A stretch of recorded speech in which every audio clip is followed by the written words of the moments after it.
all lies will be exposed. That's all. And anyone who takes that the wrong way know why they take it the wrong way. The truth is the light. I need to have another one of these. Amen, amen. Gee.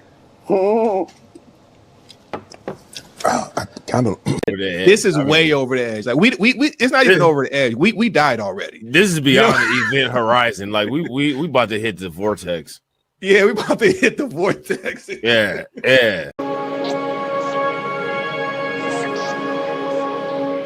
You looking like a tennis ball. Nigga haircut tennisism. Haircut falling off the bone. Boy, you looking like a milk dud. Nigga thought he was Michael Jordan. Boy, you looking like Blank Man. Boy, you looking like Lil Bill. Boy.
Hey, y'all, Gravity, an evening above ground livid.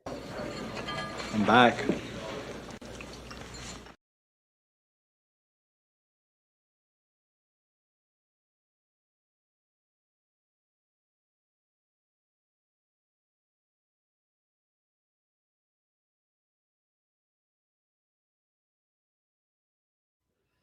Hey, all Gravity, an evening above ground livid. Hope you're having a fantastic Thursday. I know I'm about 5 hours ahead. That's how I'm thinking right now. I think this will be a good teaching moment. As Brother Torian said yesterday so eloquently, everybody said something about this. I'm going to do a different thing with it.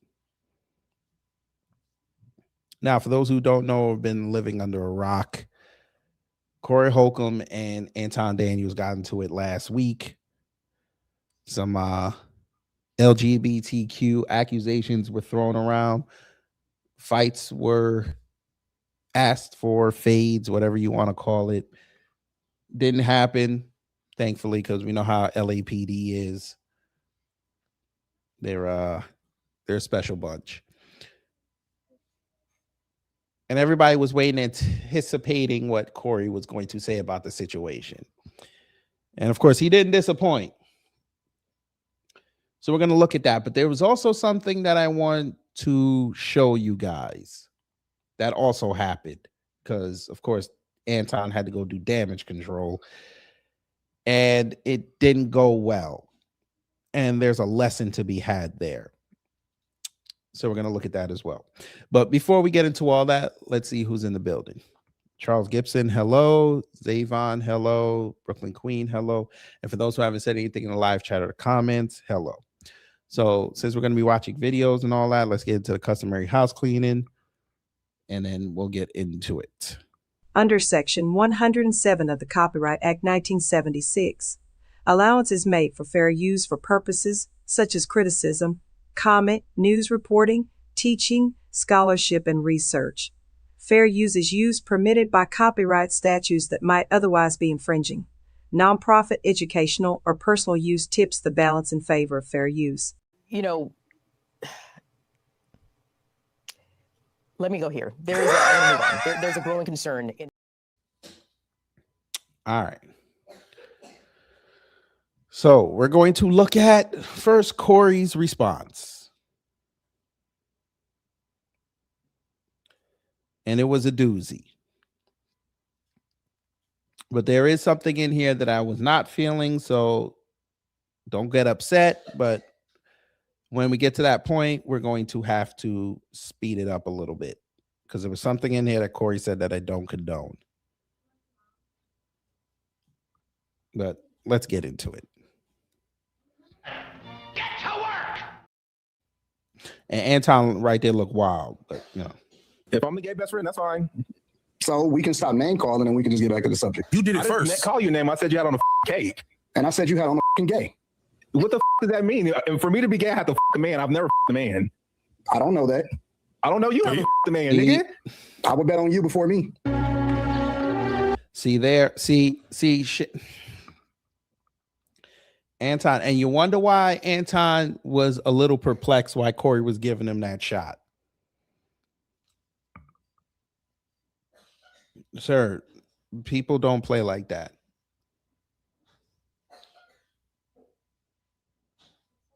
I know you did that, and Corey gave you the response he gave. I don't know that man. You just said that too. That man might have hooked off on you. You better be careful. You black conservatives, y'all getting a little too comfortable talking stuff now because you think you got this white shield. That white shield don't care. That white shield will open like a picket fence and let you get beat up. You better stop. If you need an example, go look at Tatum Tots. What happened at UC Davis?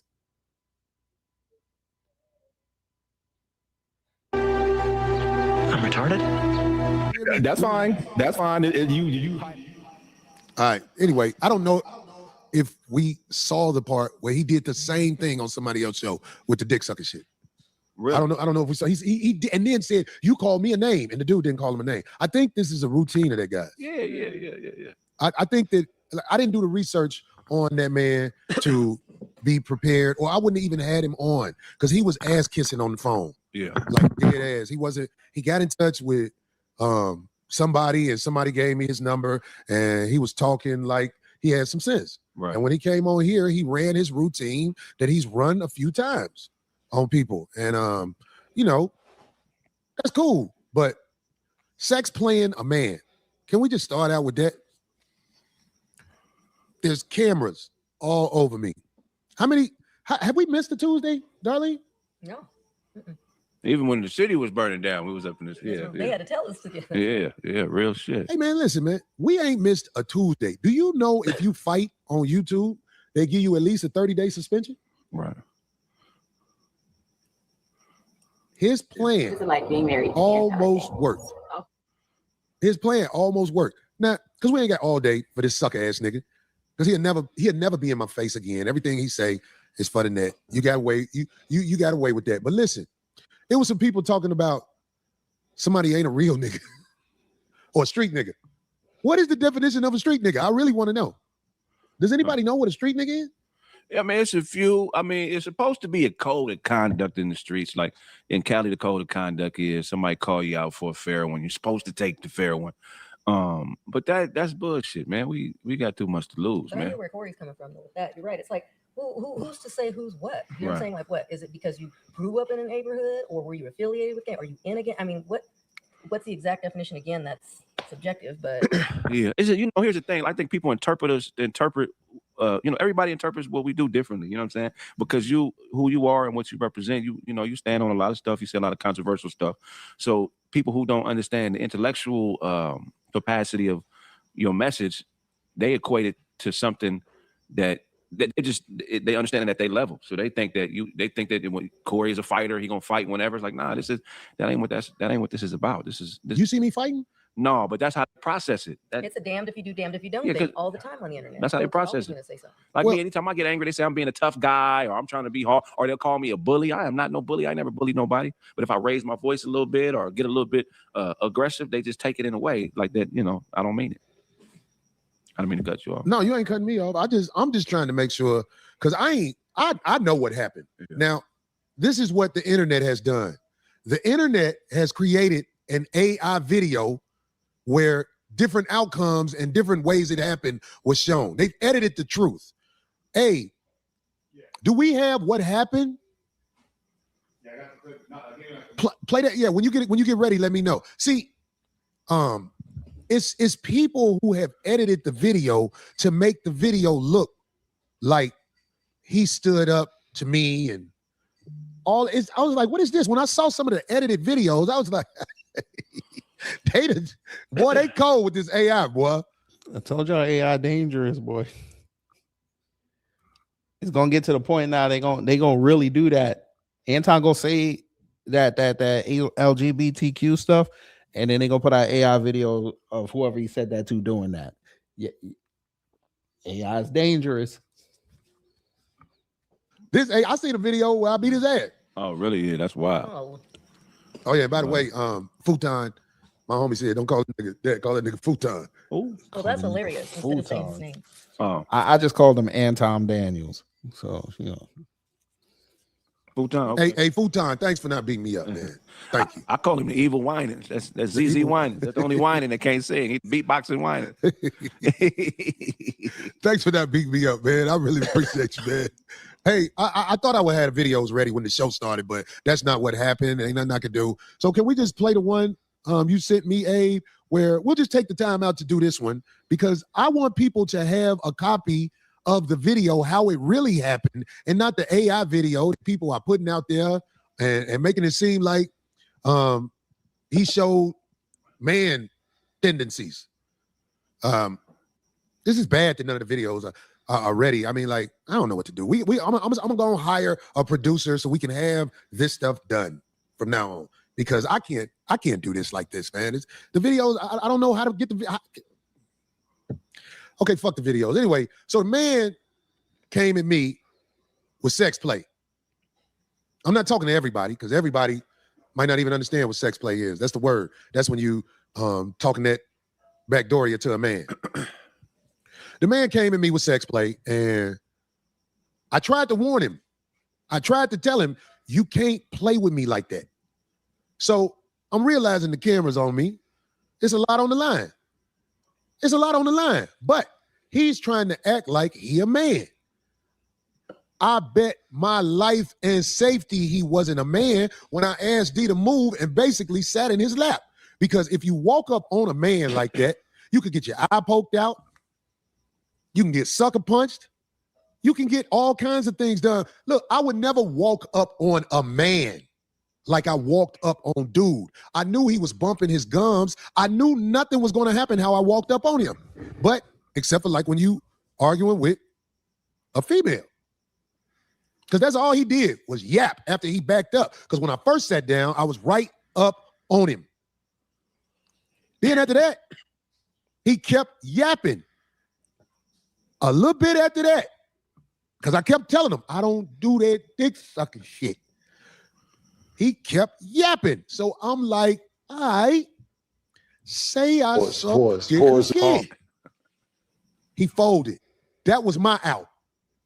That was my out. I was like, this is all smoke and mirrors after this. Because I don't know why people who understand life couldn't see. The man was too scared to take his glasses off. He was froze. He just was yapping. Like when you arguing with your girlfriend. The man, look, we're not talking no hypotheticals. I ain't gonna say what I would have did. I heard the man said I was shaking. Okay, if I was shaking, I bet you didn't say that sex play to me again. So I ain't no tough guy. I ain't got time for that. I had a production in Vegas this week where I was on stage joking and singing. I'm the entertainer. But he has mastered a wickedly brilliant way to get people to clickbait what he's doing. And it's a very dangerous way to live. It's a dangerous way to live because the things he did during this week, he really played himself. And to piggyback off of that, Anton also set himself up as a target. I just hope a lot of people understand that, especially his fans. You know, all 12,000 of them. Your man can't go back outside again. He got to sit down to at least the fall. He thought he was doing something impressive here. He just put a target on his back. He put a target on his crew's back. It may not be the next one, but the next face-to-face he does, somebody's going to test his temperature to see if he's going to have the same energy he had in front of Corey. And if he folds again, he's targeted for life. Everybody's going to try him. And he's going to have to crash out and swing on somebody to try to get it back, but the damage would have already been done. And I'm quite shocked that somebody that's from Detroit did not know that. Because he has nothing else to do but talk crazy and act like he's doing this and act like he's doing that. Homie. Well, you know, thanks for not beating me up. That's all I got to say. Thanks for not beating me up, dude. All right. Yeah, I'm glad it didn't happen too, because that 30-day ban, then the only place they would have been able to go hear about it really was at his, you know what I mean, on his page, really. Whatever would have happened, it would have happened if he was man enough to stick to his conviction of what he came here for. His conviction of what he came here for was to try and catch me off my square. And, you know, I'm gonna tell him and any advocate of him, and of course the people that root for what we're doing up here, I'm gonna tell you this. Why don't you think what he did worked? I mean, it's a few reasons. Why didn't it work? What he tried to do, why don't you think it worked? Craig, I would love to hear what you got to say about that. Well, here's the thing, right? First of all, because we're comedians, so we think abstract. So we don't hear words the same way everybody else hears words. We don't experience situations in the same way. So what he took advantage of initially was you were coming from an honest place. You were really trying to have an honest intellectual dialogue. They said I disrespected him when I said he was kissing white people's ass, and he was exactly kissing white people's ass. And to this day, he still has never said nothing about the contribution the Caucasian male has made to the downfall of this nation. Right. And he said, I'm not going into that. Right. He said it, and people forget about that. They forget that he never answered that question. Right. I'm sitting up here because he got chin checked in a bakery by some white man.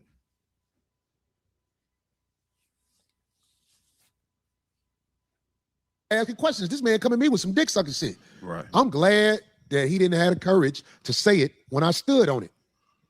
I'm glad.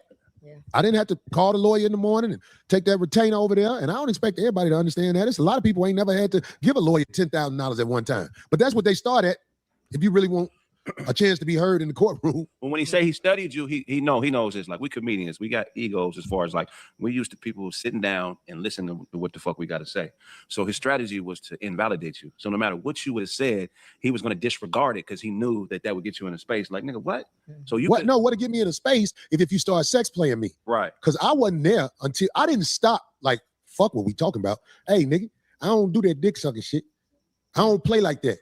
I don't know people who play like that. I'm talking about, it ain't nowhere where I'm from.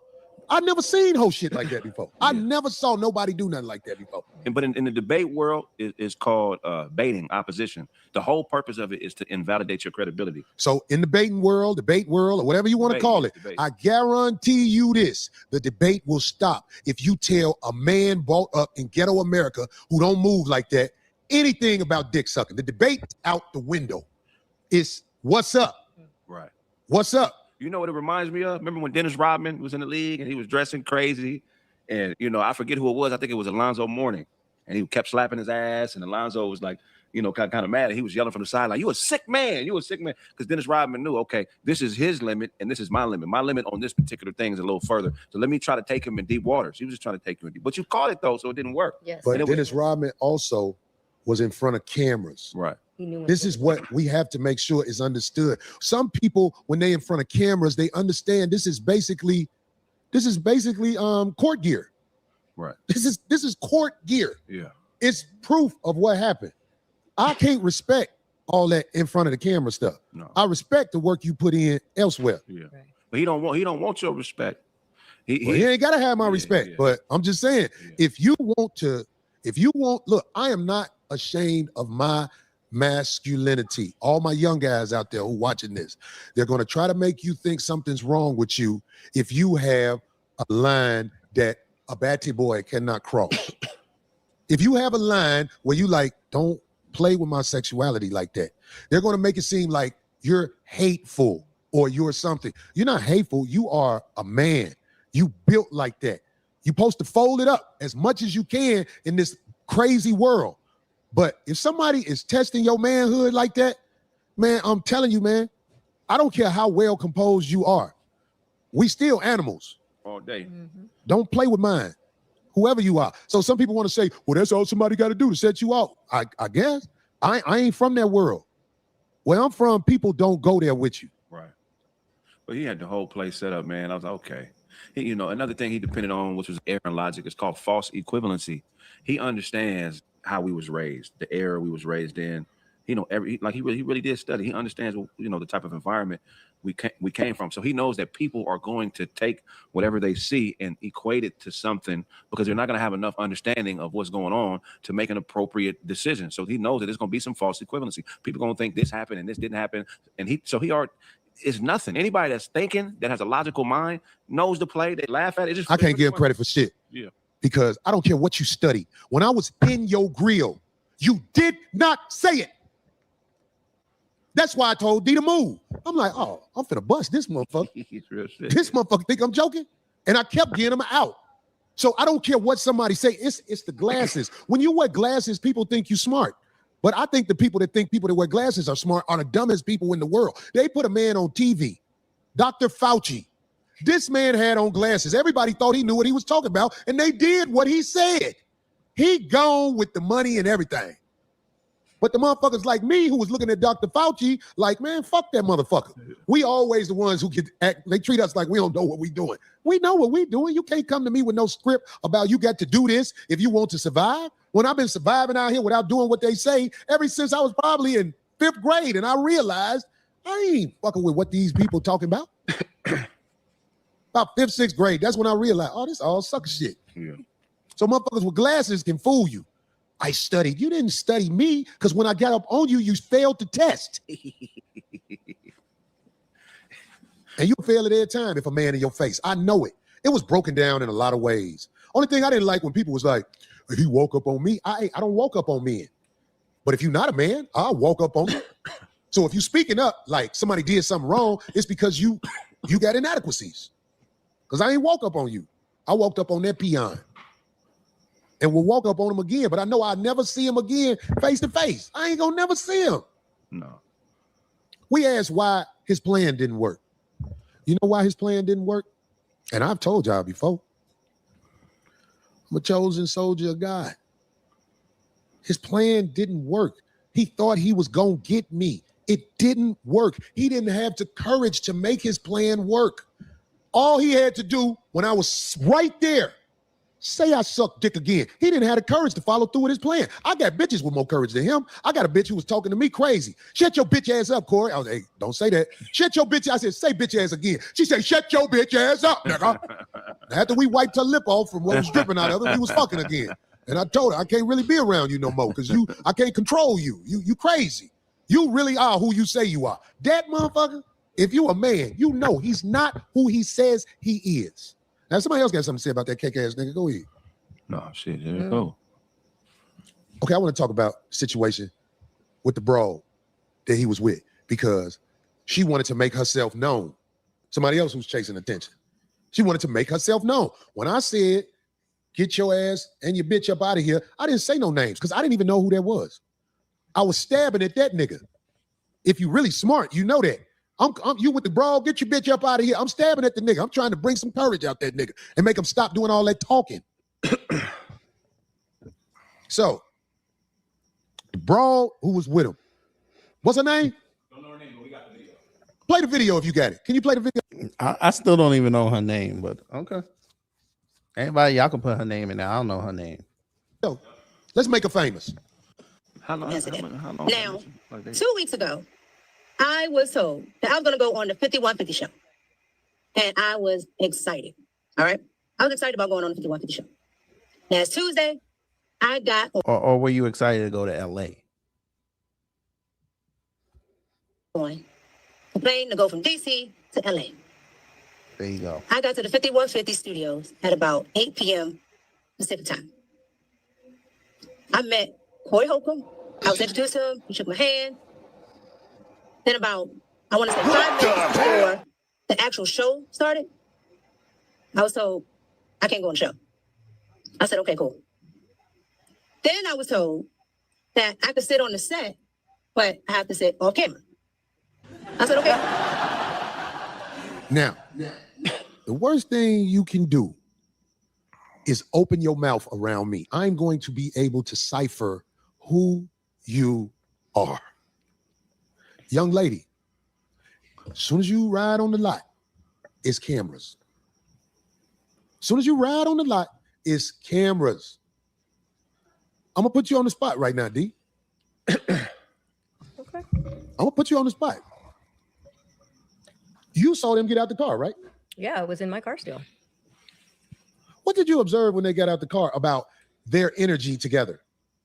It was interesting for sure because, you know, to me, if you're walking up on somebody new, you freely introduce the whole crew. Right. And I walked right up to him. He said, "Oh, Miss Darlene," or Miss D, whatever he said, gave me a handshake, what have you. Said, "I'm not a handshaker, I'm a hugger." So we hugged. I introduced myself to the security guard. She was already walking towards the door. And it's not like he stopped her to say, and I thought, to me, I don't know. That's just very strange where it's like, the fact that she got out the car and just ran right inside and went with him. Well, she wasn't near him, yeah, but she was walking more towards the door without him. So I don't know. I just find that very odd because, okay. And then when I came in, I wanted to go up to her and introduce, and I had already heard the stuff going on because Phil had made it clear. He said, "Hey," because he said, I don't know how that happened. Phil knows, but that where he mentioned something about the seat or a seat or something about her being on the show. Hey, Phil, I ain't expect you to say this. What happened with, because you told me. He made it. You told me when I walked in the door and I was looking like, this pussy motherfucker might not be on the show. He didn't ask. Yeah. What happened with him? He said something about her being on the show. And I said, "Did you talk to Corey about that?" And he was like, "No." So I told him that's probably not going to. Oh,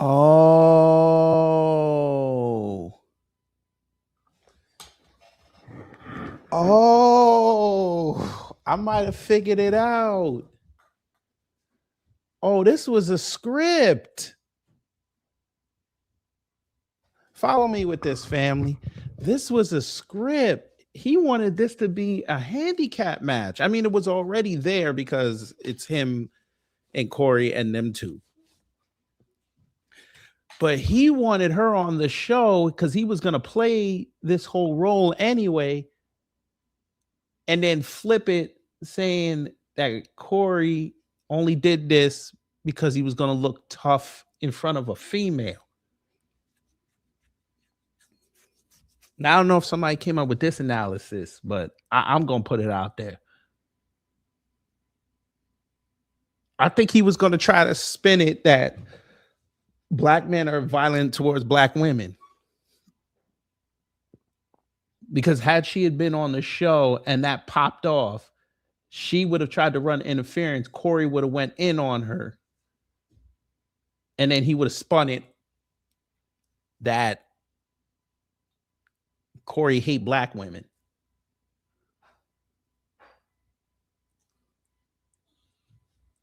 Yeah, I might have missed that part, Torian, because we were making fish, but yeah, Let me hear some more. What happened? Yeah, he did. Can they hear Phil? Yeah, Corey rarely puts anybody on the show. Period. Mm-hmm. So okay, so that's what I'm saying. I want to make sure everybody know what happened because the Brawl said he had told her she was going to be on the show 2 weeks ago. Oh wow. But that would have been easy just to pull up an email or a text message saying that was confirmed. Okay. So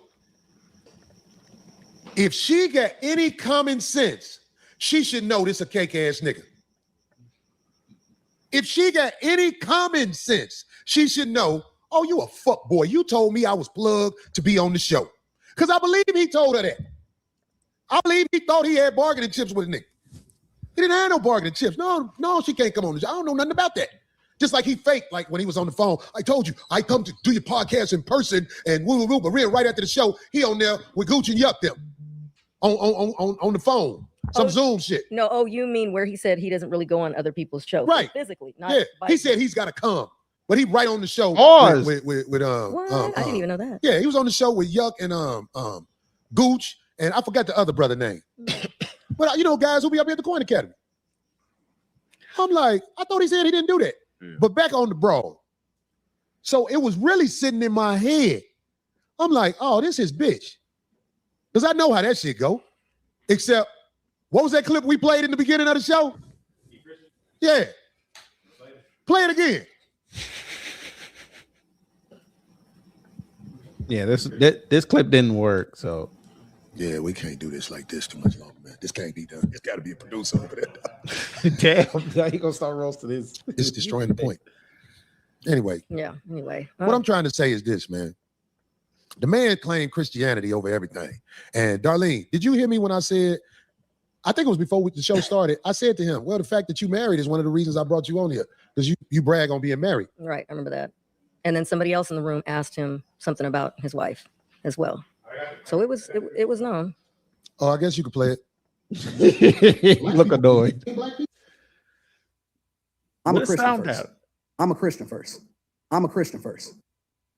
Yo, even Darlene looked at him and was like, yo, you cap it.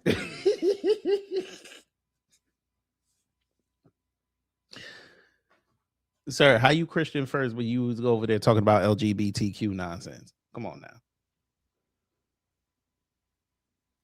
I'm a Christian first. I'm a Christian first. I'm a Christian first. Boy, you use your paper to fuck bitches you would normally never be around. You ugly ass boy.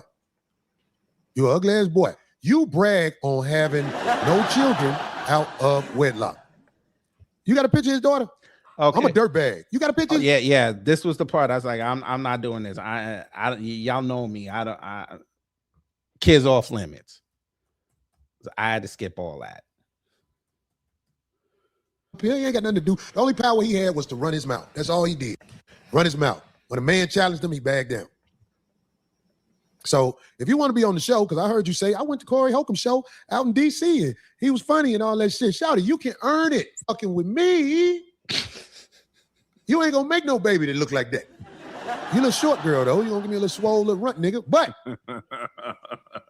I hit bitches like that. Dude hit bitches like that because he flat out bought her. I'ma indirectly buy you. Everybody who I buy hate me later because they be like, he ain't really give me shit. Don't be lying talking about you came out here to do the show. You came out here to kick it with that big old ham sandwich because you know that motherfucker gonna trick off real good with you. The show, you probably was disappointed because you ain't get on the show. That's because I didn't know you and you was with dude. You see where the show at? Meet me outside one day and say, Corey, I'm trying to earn something. We good. We good. You got the clip with his wife? Yeah, you got the wife. Play the clip with that mark ass nigga wife. By the way, if I get under your skin, you know where I'm at, homie. You know where I'm at. The clip with his wife. This is the funniest shit.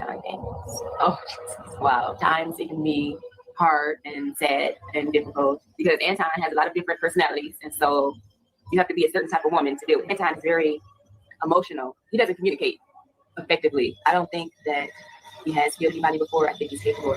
I've seen him angry before. He's just like a totally different person when he's angry. He's like, why would my thing is this? Why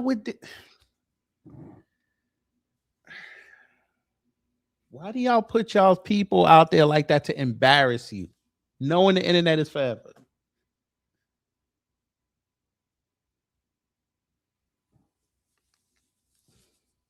Why would you do your wife like that? That's just as bad as when Derek Jackson did his wife like that.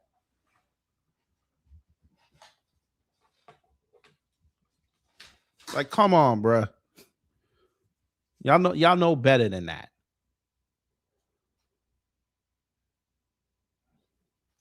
What?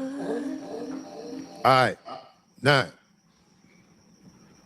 she look like she'll be like, fuck it, I'll be with this little fat nigga. Baby, you ain't got to be worried about that nigga temper tantrums and all that shit like that. Come fuck with a real nigga. If y'all in Detroit, it's real niggas in Detroit. God damn it. They could come pick you up at his house. He ain't gonna do shit.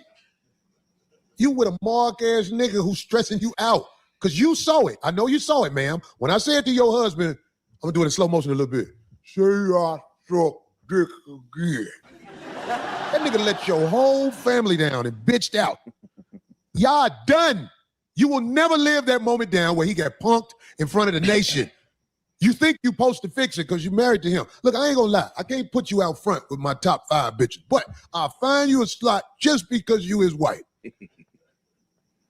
Come fuck with a real nigga. You know you can't stay with that nigga. His best years are over. What if you'd have had a boy? God damn, you'd have had a little slouchy little boy. You had a daughter. At least somebody will smash you. This motherfucker, them nights when them other bitches ain't answering the phone, they gonna call your daughter. Meanwhile, you can be over here with me, goddamn. I got a bitch with some Kohler wigs than that you had on. Well, that wig you got on, that's a starter kit wig.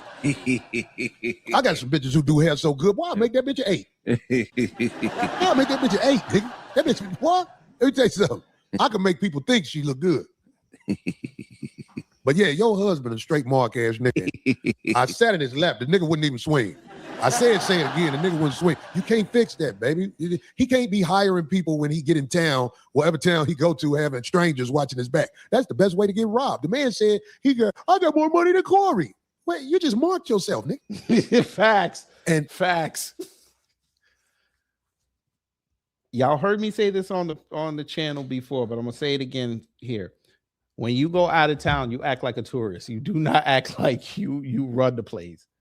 And a lot of these cats you know what it is? A lot of these black conservatives, they get to travel now because people are requesting them because they lost all sense of reality. And they run around here and act like they run the city. You don't play like that. The locals know.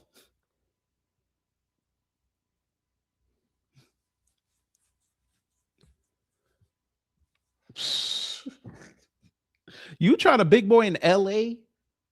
LA. The place where folk be getting just at the minimum they getting shot at. Or you turn that corner, they waiting on you. I'm from New York City. You don't play like that. Motherfucker will find you. Let me help you black conservatives out. I'm going to give you something that your parents never taught you.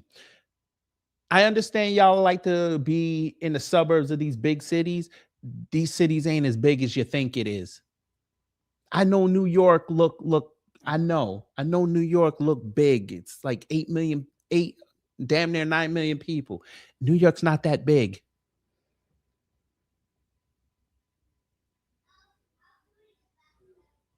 I guarantee you'll see the same face. LA ain't that big. Especially the way they hold it down out there. Chicago, I've walked through Chicago. Chicago not that big. I've been in St. Louis. St. Louis ain't that big. Here in Atlanta, it ain't that big. Charlotte's not that big. Philly ain't that big. Newark ain't that big. Boston's not big. These cities are not big. People will see you. And you a tourist?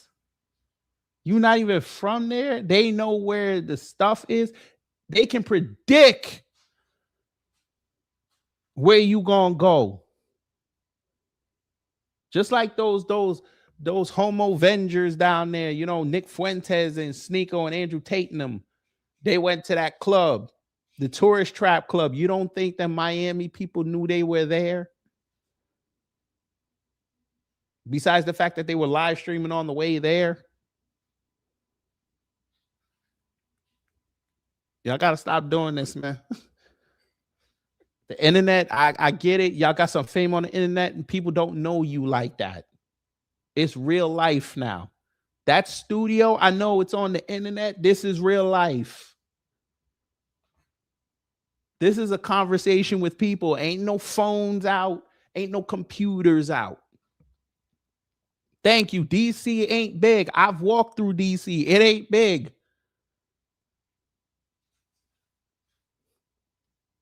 From U Street, you could walk to the White House in like 20 minutes.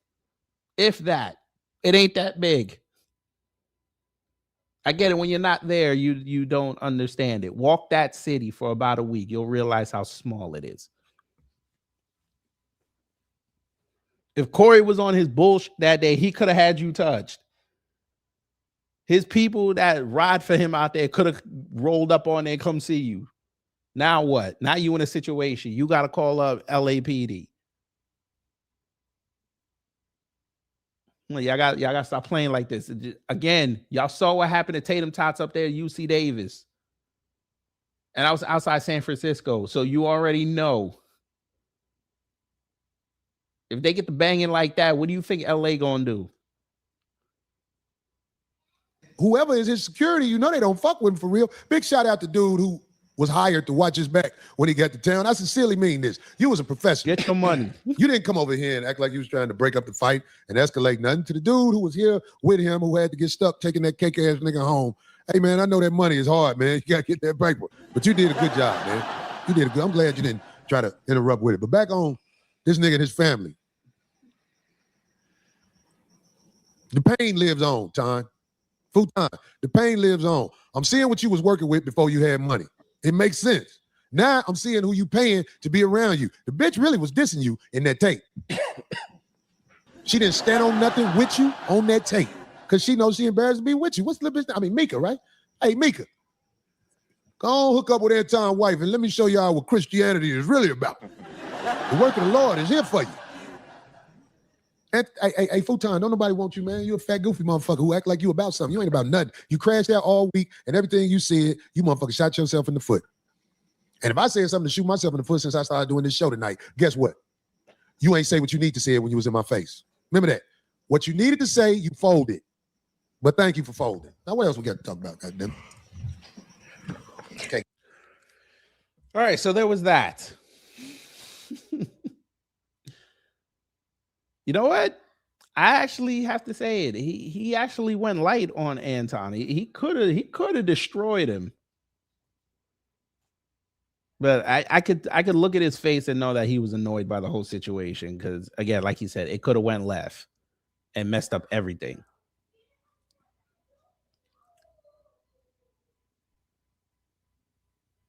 There was a freestyle. I don't know. Who did a free? What was it in here? It was a freestyle. Cash nigga sitting up here with an ugly bitch at home and a bald bitch out here in the street that won't even stand on shit with him. So goof ass out there. Man. All I know is that I got so many phone calls from people saying, "Ooh, did Craig really pull up?" I was like, "What? Yeah." I go, "Oof." I was like, "Oh, shut up." Like all these girls come like, "Oh my God, did Craig really pull up?" I was like, "You know what?" Man, you might have got some pussy. Yo, I ain't gonna hold you. Did Craig really pull up? I ain't gonna hold you. I kind of want to see Orlando Brown and Craig Fax do a movie together. I ain't gonna hold you. Yo, Torian, I honestly, I don't even watch 5150, so I don't even know that they do these freestyles. But let me look. If it got a beat, though, I ain't playing it. Is it this? Nigga look like a militant Mr. T. Let's get it. Bitches want you to pay. Oh. I feel like I'm going to get a copyright. Let me see. Maybe it's one of them Pixie Bay beats. I'll say her name, but how long this nigga freestyle for? Get some.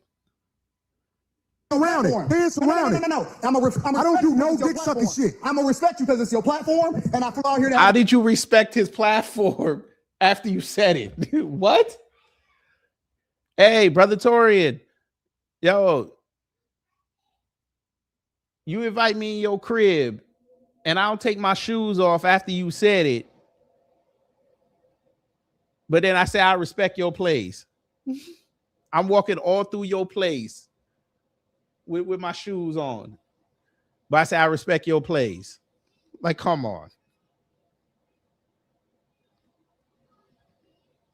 Conversation. We good. But We you're good. not closing up on me. Yo, We good. Oh, Lord. Hey man, I'm just saying they AI'd that video, man. That nigga can stand up in front of me. Oh, bitch. When you ain't in my face. Your daughter really a rough looking bitch. When you ain't in my face. I'm talking shit, nigga. Talking all that tough shit. When you ain't in my face. How to beat Corey ass. Yeah. But when you ain't in my face. Yeah. Men can disagree all the time, but you gotta watch what come out your mind. I know you think about dicks coming out and all men coming out your mouth, but it's a 50-150 show. And certain shit, it's not gonna go. You can't come at me with that sex talking trash. Kiss my ass when I rose up and stood up on you. Motherfucker, let me tell you something. I owned you. That's how you punk out a punk bar who's sitting in the bar. Corey Holcomb on this motherfucking rap game with no motherfucking shame. Top of the dome, coming off the throne, Anton, nigga, be gone. Talking that tough shit. When you ain't in my face, how to beat Corey ass, yeah. But when you're not in my face, nigga, talking all that tough shit. When you ain't in my face, how to beat Corey's ass. But when you're not in my face, what you got, Craig? No squabbles. Probably with a hobble in the parking lot after I socked you. And look at what it got you. A not to do. All around the internet, telling lies, acting like you wasn't surprised. You came with a plan and you didn't act like a man. Yeah, you had a bitch plan in hand, sinking in sand. My nigga, not Iraq, my nigga, you ran to another place. Disgrace how you move. Realness from your soul is removed. And I'm confused. All that shit you talking, you went to Whitlock, but that ain't hip hop, that's flip flop. And you a bitch to your core. And I'm not gonna respect you when I see you anymore. Talking that tough shit. When you're not in my face, I say it again, you wasn't all that lit. When you're not in my face, what's up, bitch nigga? Talking all that tough shit. When you're not in my face, I'm gonna beat Corey Holcomb ass. Yeah. When you're not in my face, Yeah. Folks concerned sending me message like these. Blink twice if Corey not treating you nice. Come on, this here sis and big bro. No, not no weak timid hoe. Going down in here, so best stay clear. We going on 16 shoots. We family food. We know it's not cool. We can go back and forth and agree or not. But anyone else disrespecting the spot, offer some attention, subscribers, and likes. Don't make me deeper your ass and steal your bike. Fool, take a hike before you get boxed in like Mike. When you're not in my face, hey, cake ass nigga, I'm from Detroit. When you're not in my face, cake nigga, ugly ass daughter, set out for the slaughter. Yo, fuck your wife. See that face? Cake nigga, ugly ass daughter. Yo, Dolly really a mom, really like Tia for real. I'm from Detroit. When you're not in my face, cake nigga, ugly ass daughter. Yo, Dolly face, and then they cut away hella quick. Yo, even Dolly was like, "Yo, I can't co-sign this." Shit, not telling a lie. Shit, pussy, ugly ass daughter. I wish they'd have kept it for like another half a millisecond so I could hold it. Like, don't do that. I'm from Detroit. When you're not in my face, cake nigga, ugly ass daughter, set out for the slaughter. Fuck your wife, I bought her. Pussy, back when you was broke. You still might be that, I don't know. You talking all that shit and talking all them goddamn lies, but I heard your wife say you cry. You get emotional all the time. You done drove that bitch fucking mind to the gutter, but let a real nigga rub her, goddammit. I'm gon' fuck her because I can see the insecurity in her eye. You know this is real shit, not telling a lie. Corey Holcomb will grab your side bitch too. She trying to get famous, so her mind is through. God damn it, I didn't never say her name, but she introduced herself for a little fame. All I do is play the cards that's dealt in my hand. You ain't a motherfucking man. Let a nigga run up on you like you's a hoe. Motherfucking let the world know. Yeah, talking all that tough shit. When you're not in my face, I want to beat Corey Holcomb's ass. But when you're not in my face, hey nigga, talking all that tough shit.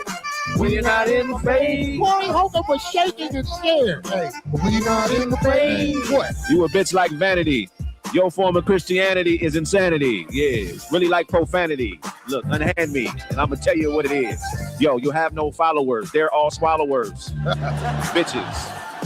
Men don't like you. You see through, my nigga. Watch me sprite you. Yeah. And tell people what's on the other side. Yeah. You're not real tough. You need another hide. Cause it's not like leather. It's pleather. We can get together. You soft as a feather. Tickle you. Cause you a bitch. And you do what bitches do when they get around niggas and you giggle. Lose the ball. Don't handle you off the dribble.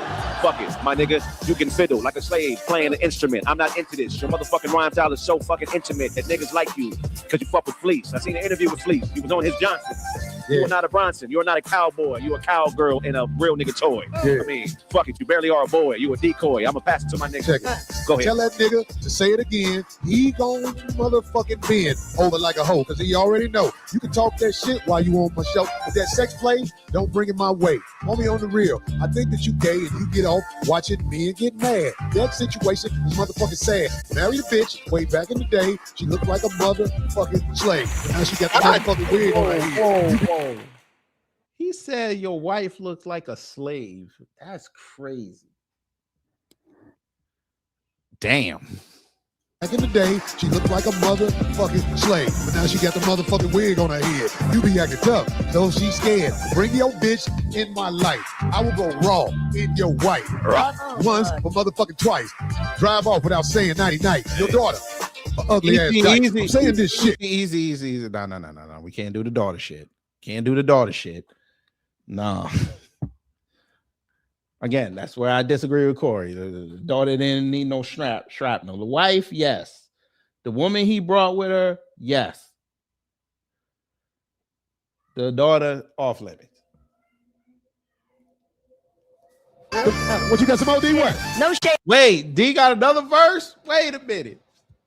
Bruh, I might change the screen. I might change the thumbnail and add this in there. Hey.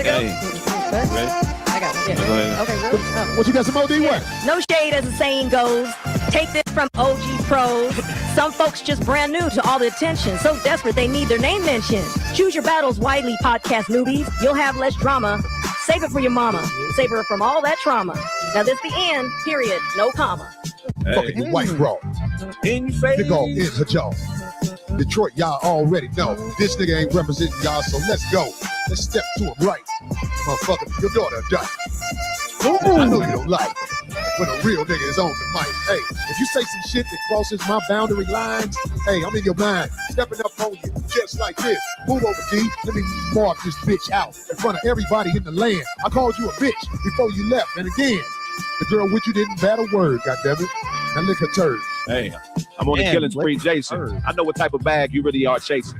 And it don't have money in it. It has funny in it. Cause you a dummy and more like a woman or women. Look at you skimming off the top. Your whole shit is lemon. Yeah, a breakdown, shakedown, or you bitch nigga. You act like you really a rich nigga, but it took your pops to die for you to have a supply. You don't hustle, that's bullshit in your eye. I must step back and look at the situation. My nigga, you are playing the nation. You aren't who you say you are. It's quite bizarre. You claiming you a star, but you not what you claim to be. And it's a game to me. Pull out the chains and get the range on beat. You fat and short. Nigga, it's over. You fat and short. Even if you got a Range Rover, bitches gonna play you every time you talk. Bitches want you to pay and walk. Don't no bitch want you really in their life. Not even your ugly ass wife. Every bitch you ever fucked regretted it. You paid, motherfucker. She was gonna go get it shit. Yeah, 5150 put you on blast. I bet you let niggas hit your ass. Hey, please, I know you like me, goddammit. Motherfucker, write me back a letter to get your pride. Motherfucker, you lied. Talk about you to beat my ass. I ain't hard to find, nigga. You made of glass. Man, look at this shit. We got it in the can. Man, I promise you, tomorrow I'm gonna be fucking on Pam. Man, this nigga ain't a man. He barely has a tan. He ain't black. He say he Christian before black. That's whack. How you gonna put your melanin to the back, nigga? We come from Africa, not Israel. And I'm just trying to tell you the story I tell. Nah, that line was hard. Pause. I like that line. How you put your melanin to the back? As a tan. He ain't black. He say he Christian before black. That's whack.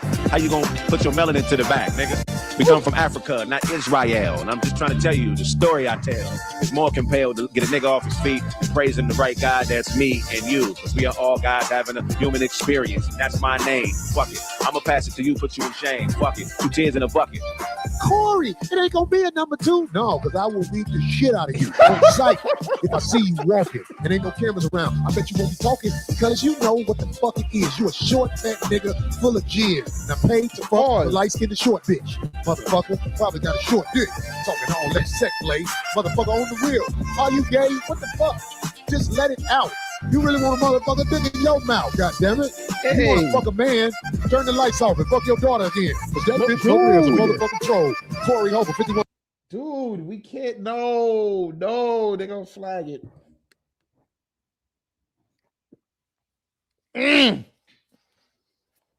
50. I don't know how to chill once I get mad. Do something about it or get glad and realize it's the most things you gonna get. Little short funky bitch. Hey, who that bitch in the comments saying boo? You mad because you're not a boo and don't have a boo. Look at you. Wow. In search of a rendezvous. In the comments like voodoo, trying to put a spell on us. But you can't fuck with us or smell like us because we all the shit. And you can tell like us that we going to the top and we fail like us. In a group, we stick together. Fuck the weather. Pass it back to my niggas so we can do it better. I'm done for the night. I'm about to go run to a dyke and fuck her when she ain't got getting a long ass time. In her pussy hole with this long ass mind that's coming out my pants. Make a hole do a dance and give her one more chance after I cut her off. My heart has forgiveness. I'm living in a place where y'all niggas ain't getting the same type of respect I do. Go watch Big Head, the sitcom, and how your friends come through. Yeah. Pay for the stream, listen dream, to pull money out your pocket and spend it on things that you like to. Yeah, I might strike you, but right now I'm gonna say fuck it and I'm gonna hype you. Yeah, you know I'm gonna get you. Your daughter, the ugliest bitch on the 8th grade picture. Jesus, dude. Again, I don't endorse the shot to the daughter. Your white wig ain't sitting on her head. Your white bitch acting like she's scared. Only reason I'm a fucker is to make you mad. But after it's over, the hoe might be glad and leave Detroit and come to the sunshine. Because I'm going to put some real things on her mind. The side bitch, stop playing it off. Get that nigga money. Stop acting like you lost. You was with that nigga down here to get paid. That nigga was sucking pussy and getting laid. After he left the show, a real nigga put him on blast. We know. God damn it. My hat hot. I forgot he left you with the bill at Volcano. What it made me sweat, but I got your nuts right in my hand. I showed the world you're not a pause. Now that's pause. I'm sorry, Corey. You got to get it. Pause.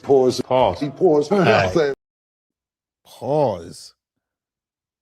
Motherfucking fan. Whitlock, sit your fat ass down. Oh, everybody know you. That's everybody who clown. You ain't got no friends. You live alone. You a fat nigga. Both stairs will have you gone sleep and tired as hell. God damn it. I know your bed smell. Big ass motherfucking nasty nigga. Big ass motherfucking nigga who bigger than any motherfucker that worked at ESPN. Oh, they got that one now to do the NBA again. Hey. Other than that, you was motherfucker in the picture. Motherfuckers didn't want to stand by that fake ass motherfucking AI video. What were you hoes a damn lie? What? Hey.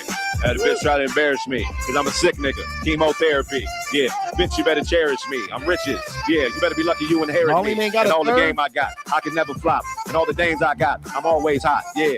And this is the spot. Coin Academy. We at your anatomy. Adamantly and accurately. We spit game. You can catch the flame like the homeboy or homegirl flame. Whatever one he claims. Fuck it. You niggas is lame. Keep saying that in the comments. And it's gonna be a problem with me. Fuck it. You'll never forget me. I'm too shifty, like Barry Sanders was on the field. Bet you yield. I'm done. I'm ill. We had some fun with it. You know what I'm saying? But that's what we do. All right. So there was that. The daughter and the LGBTQ stuff. Nah, we ain't endorsing it. But you know, Anton had to say something. Of course he did. It wouldn't be right for him not to say something. So we're going to check out to see what Anton said. Let me look.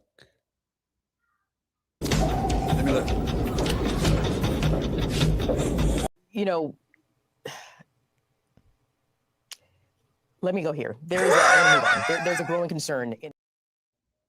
Here you go. Let's see what he says here. And then there's something I want to show y'all that recently happened with Anton. Get to work. Let me be very clear. I want to be very, very clear. I want you to hear it from me directly. I would have beat the shit out of Corey. Okay, number one, sir, we already went over this. Number one, you weren't going to beat the shit out of him because number one, you were in a, well, number two now, you were in a city that you're not from. See, when a nigga look like this here, he full of cap. Nigga got more cap than a full baseball stadium.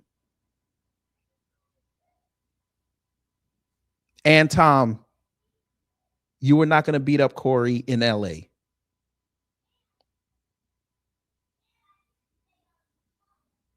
Again, you don't know who Corey Holcomb knows out there. 2, well, now this is 3. That show is live, right? I'm correct, right? The show is live. You don't think his people are watching that and then you would have hooked off on him? You don't think they would have been down there inside of 20 minutes? Some of them were probably in the car listening. All I got to do is spin the block. Now you looking tough. Fam. All right, I might as well say it. This is the Tommy Sotomayor syndrome. We all remember the video when a nigga went to Harlem with one dude into the House of Consciousness.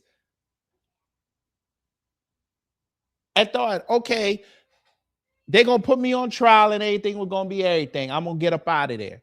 Knowing people in there don't like you. The shit popped off. The person he came with didn't even help him after he got punched. That's one thing that a lot of people do not bring up with that situation. The person you came with did not back you up. You went into that studio with a female. So you put a female in danger because you're hearing him say it. He wanted to see if Corey was going to hook off on him, and he's talking about now he was going to beat the shit out of him. You would have got that female fucked up. Now she got to sit in LA, a city she not from, filling out police reports, sitting in the hospital. And then she going to look at your dumb ass to pay the bill. And knowing how you move, you ain't going to pay the bill. You was going to leave it with her. Now that's going to be a whole nother situation. You could have lost your life and he don't even realize it. You could have went home differently than when you left to your wife and your family. And you talking this tough.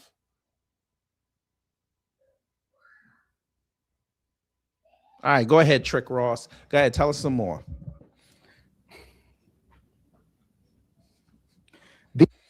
Life is frauds. Corey didn't beat up. Corey would have got the shit beat out of me. And I was thinking to myself, we was walking out the door. Me, Mika, security, we walking out the door like, this nigga's so corny. We was laughing at the nigga. If that's the case, if you feel some type of way about it, why you ain't say it before we got on camera, nigga? You waited till you was about to fall and you fell on that knife, nigga. The fuck is he talking You about? fell on the knife and you got exposed. Nigga is gay. Lame, gay. He ain't a real one in Chicago. If y'all still fuck with this nigga, I'm surprised.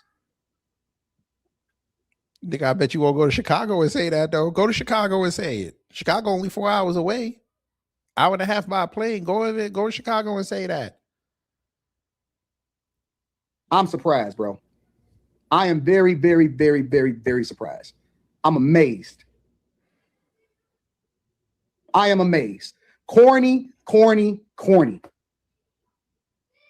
This nigga can't never say nothing no more. Nothing at all. I'm looking at the Los Angeles landscape and we feeling good about tonight. Hey, anybody that's friends with Corey, anybody that hang around that nigga, hey man, don't do nothing. Don't say nothing out of pocket. That nigga's a snitch. That nigga's a hoe. He a hoe. Okay. Okay, nigga. Okay. He must not really have been in them Detroit streets or them real streets. There's one thing worse than calling somebody a DS, and that's calling them a snitch.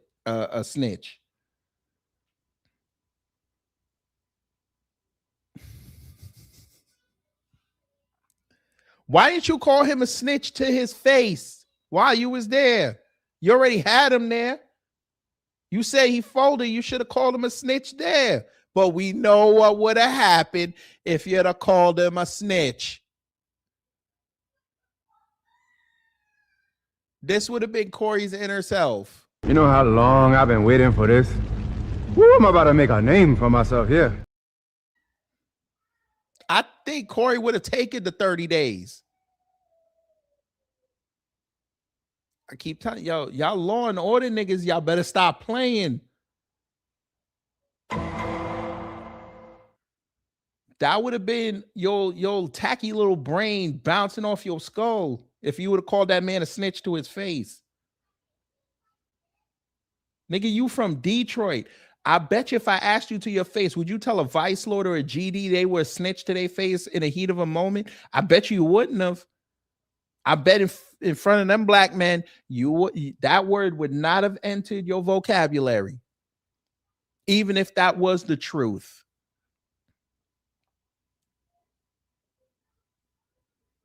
Anton, these streets ain't for you, bro. Stop playing. You ain't been around them real ones. You better stop. Anton, I guarantee you ain't never seen a dead body. I have. I don't play with the streets. I would stop. I'd seriously stop. You tough talking in a hotel that you know Corey and them don't know where you stay at. I would stop because they could have found that information. If you'd have put this up live, they'd have found you out in 10 minutes. You better stop. But he gonna keep going. Go ahead. Oh, he a snitch in every facet of the word. That nigga's a snitch. He a hoe, and that nigga will backdoor you. He will backdoor you. Yes, that nigga breaks man code. He break man law. That nigga is weak. He is weak. He weak. This nigga the corniest nigga ever. You saying this while sitting on a swivel chair, my nigga. You saying this while sitting on a hotel swivel chair, my nigga. Cut it out. Even the young bulls know that. Hey, man, you don't say no shit like that on the internet. Only the hoes do story time. This nigga did story time in real time. Nigga, you did the same thing with Six the Goddess, my nigga, after she exposed you. Who the fuck is you talking about? Nigga, you did a whole story time after that white man checked you in the bakery. We saw the video, sir. You went on a Detroit street and tried to explain the situation like we didn't see it. Fuck are you talking about? Go ahead, you got more. This was before he went to In-N-Out for the cold animal fries. Bro, this nigga's a hoe, gay. He might as well switch his platform. He should stop talking about Cheyenne Bryant and start doing the live streams like the gay men. Like all of the gay live streamers, he should just start doing that shit. Start talking about love and hip hop, Housewives of Potomac, Love is Blind. That nigga should just focus on that shit, bro. Real talk. That nigga should just focus on the same subjects that all of these other people doing, bro. Nigga, you look like Tommy Strong's gay uncle, my nigga. The fuck is you talking about? Nigga, you stole a whole aesthetic from a corrections officer.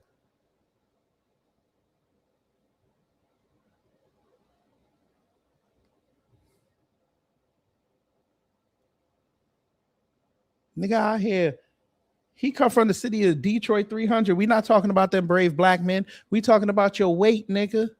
You Detroit 300. You want a swivel chair talking tough. I'm not impressed, dog. These niggas is, you know how they say don't meet your heroes? A nigga was never a hero, but do you know how they say that? They all frauds, bro. Rappers, comedians. Nigga, you got flew out to LA. Let's just call it what it is.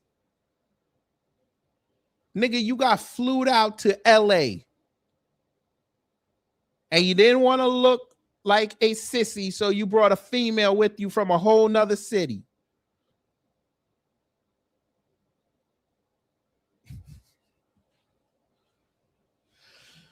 Boy, oh boy, they talking. And y'all know what he doing. He out here white girl rapping. This is an uppercut. It's not fucking rough. I'm top 2 and definitely not the runner. I ain't got the mojo, lots of bubbles and Anton, the way you talking, you not live, sir. You not live.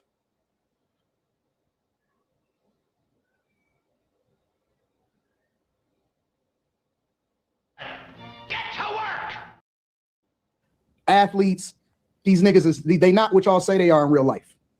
I've seen it. I see it with my own eyes. I go city to city, state to state. I kicked it with people in real life, and I look them in the eye, and I'm telling you that these niggas is frauds, bro. These niggas is frauds. Nigga, they have something to lose. Nigga, you have nothing to lose because you could fuck up your whole bag and go home to your family, nigga. Ain't nobody gonna remember you. They gonna be like, oh, that's that little short nigga. That's that little fraud. Oh, I'll help you, Anton, since you need an example. Who remembers the nigga King Face? Yeah, he been dead almost 6 years now. And I guarantee if I ask anybody in that audience, between me saying, do you remember King Face, and him being dead 6 years, I guarantee you most of them people in there be like, damn, I that's a name I didn't even remember.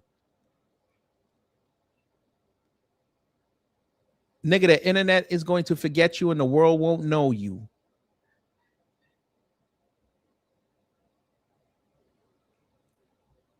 These niggas is weak. And don't say why I ain't say it, nigga. I said it. I said no, you everything didn't. I said right there to him. No, you in real didn't. life. Nigga tried to tell, nigga tried to tell what was already known. I announced to the whole world. I told niggas that Mika was coming with me out here. And the nigga thought that he thought that he had one. Nigga, you announce who you showing up with.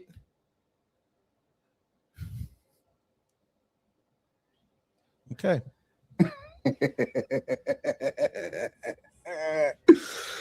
Well, listen, sir. Real gangsters move in silence.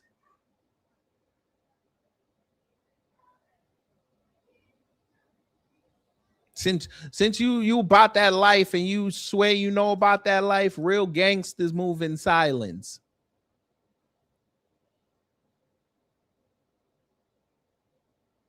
But okay. Then there was this, and you all are gonna love it. Anton popped up on some panel 4 days ago. Anton, you got some splaining to do. You know, let me go here. There's a growing concern. So this panel of black men were reviewing it and invited Anton to come up. Yeah. When I say it's about to go off the rails, Let me look.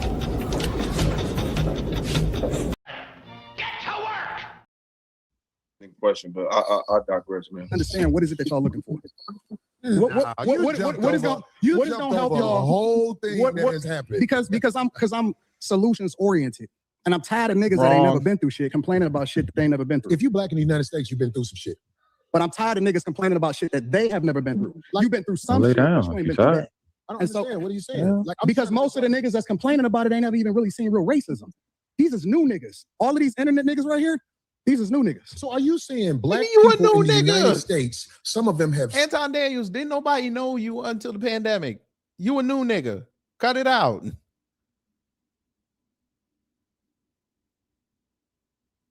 Skipped over racism? Yeah. Actually, to tell the truth, most of them niggas didn't even know you existed until you started sucking off Trump. Pause. They wasn't checking for you. You was another one of them red pill lame niggas. They wasn't checking for you. Then you started talking about Trump this, Trump that, MAGA this, MAGA that. That's how you got over, sir. You not about that life. You a new political nigga. And they love you so much. You showed up on Fox News a handful of times and they ain't bring you back since. Huh? Yes. Definitively. Come on. Now, like this, y'all. Like, do y'all agree with that sentiment? The floor is y'all. Which part of it? What? That if you haven't, basically what he's saying is if you ain't got lynched or whipped, you ain't got nothing to complain about. 10,000%. 10,000%. I say this all the time. Anton, he is 10,000% correct. Well, hold on. Let me answer, brother. So yes, he's 10,000% correct. We're living off the backs of the struggles of our ancestors and people that came before us. I say this all the time. I've never in my life, I know none of you, never in your life had to step off a sidewalk because a white man was walking on it, or a white man walk up to you and call you boy, or a white man walk up to you and spit in your face, and there's nothing you can do about it. Okay, so yes, he's exactly right. Does racism exist? Racism will always exist. But as we talking about here, one of the most important things is levels. None of us have to worry about. We're doing levels of racism now. And this nigga, Mr. Fantastic, this nigga, he loved caping for that white man. We doing levels of racism now. Oh, okay. All right. And black people, we're supposed to tolerate a certain level, right? Okay. All right. Being lynched. None of us have to worry about being fucking chased out of town for 99% of the things. Of course, there are some cases where it happens, whatever, right? But 99, we do not live the life or have to worry about any of the things that the people that died for what we benefit. This nigga is. I know he didn't just say that. Stop the cap. Stop the cap right now. Stop the cap. No bullshit, bro. We don't got to go through nothing, sir. We don't got to go through nothing.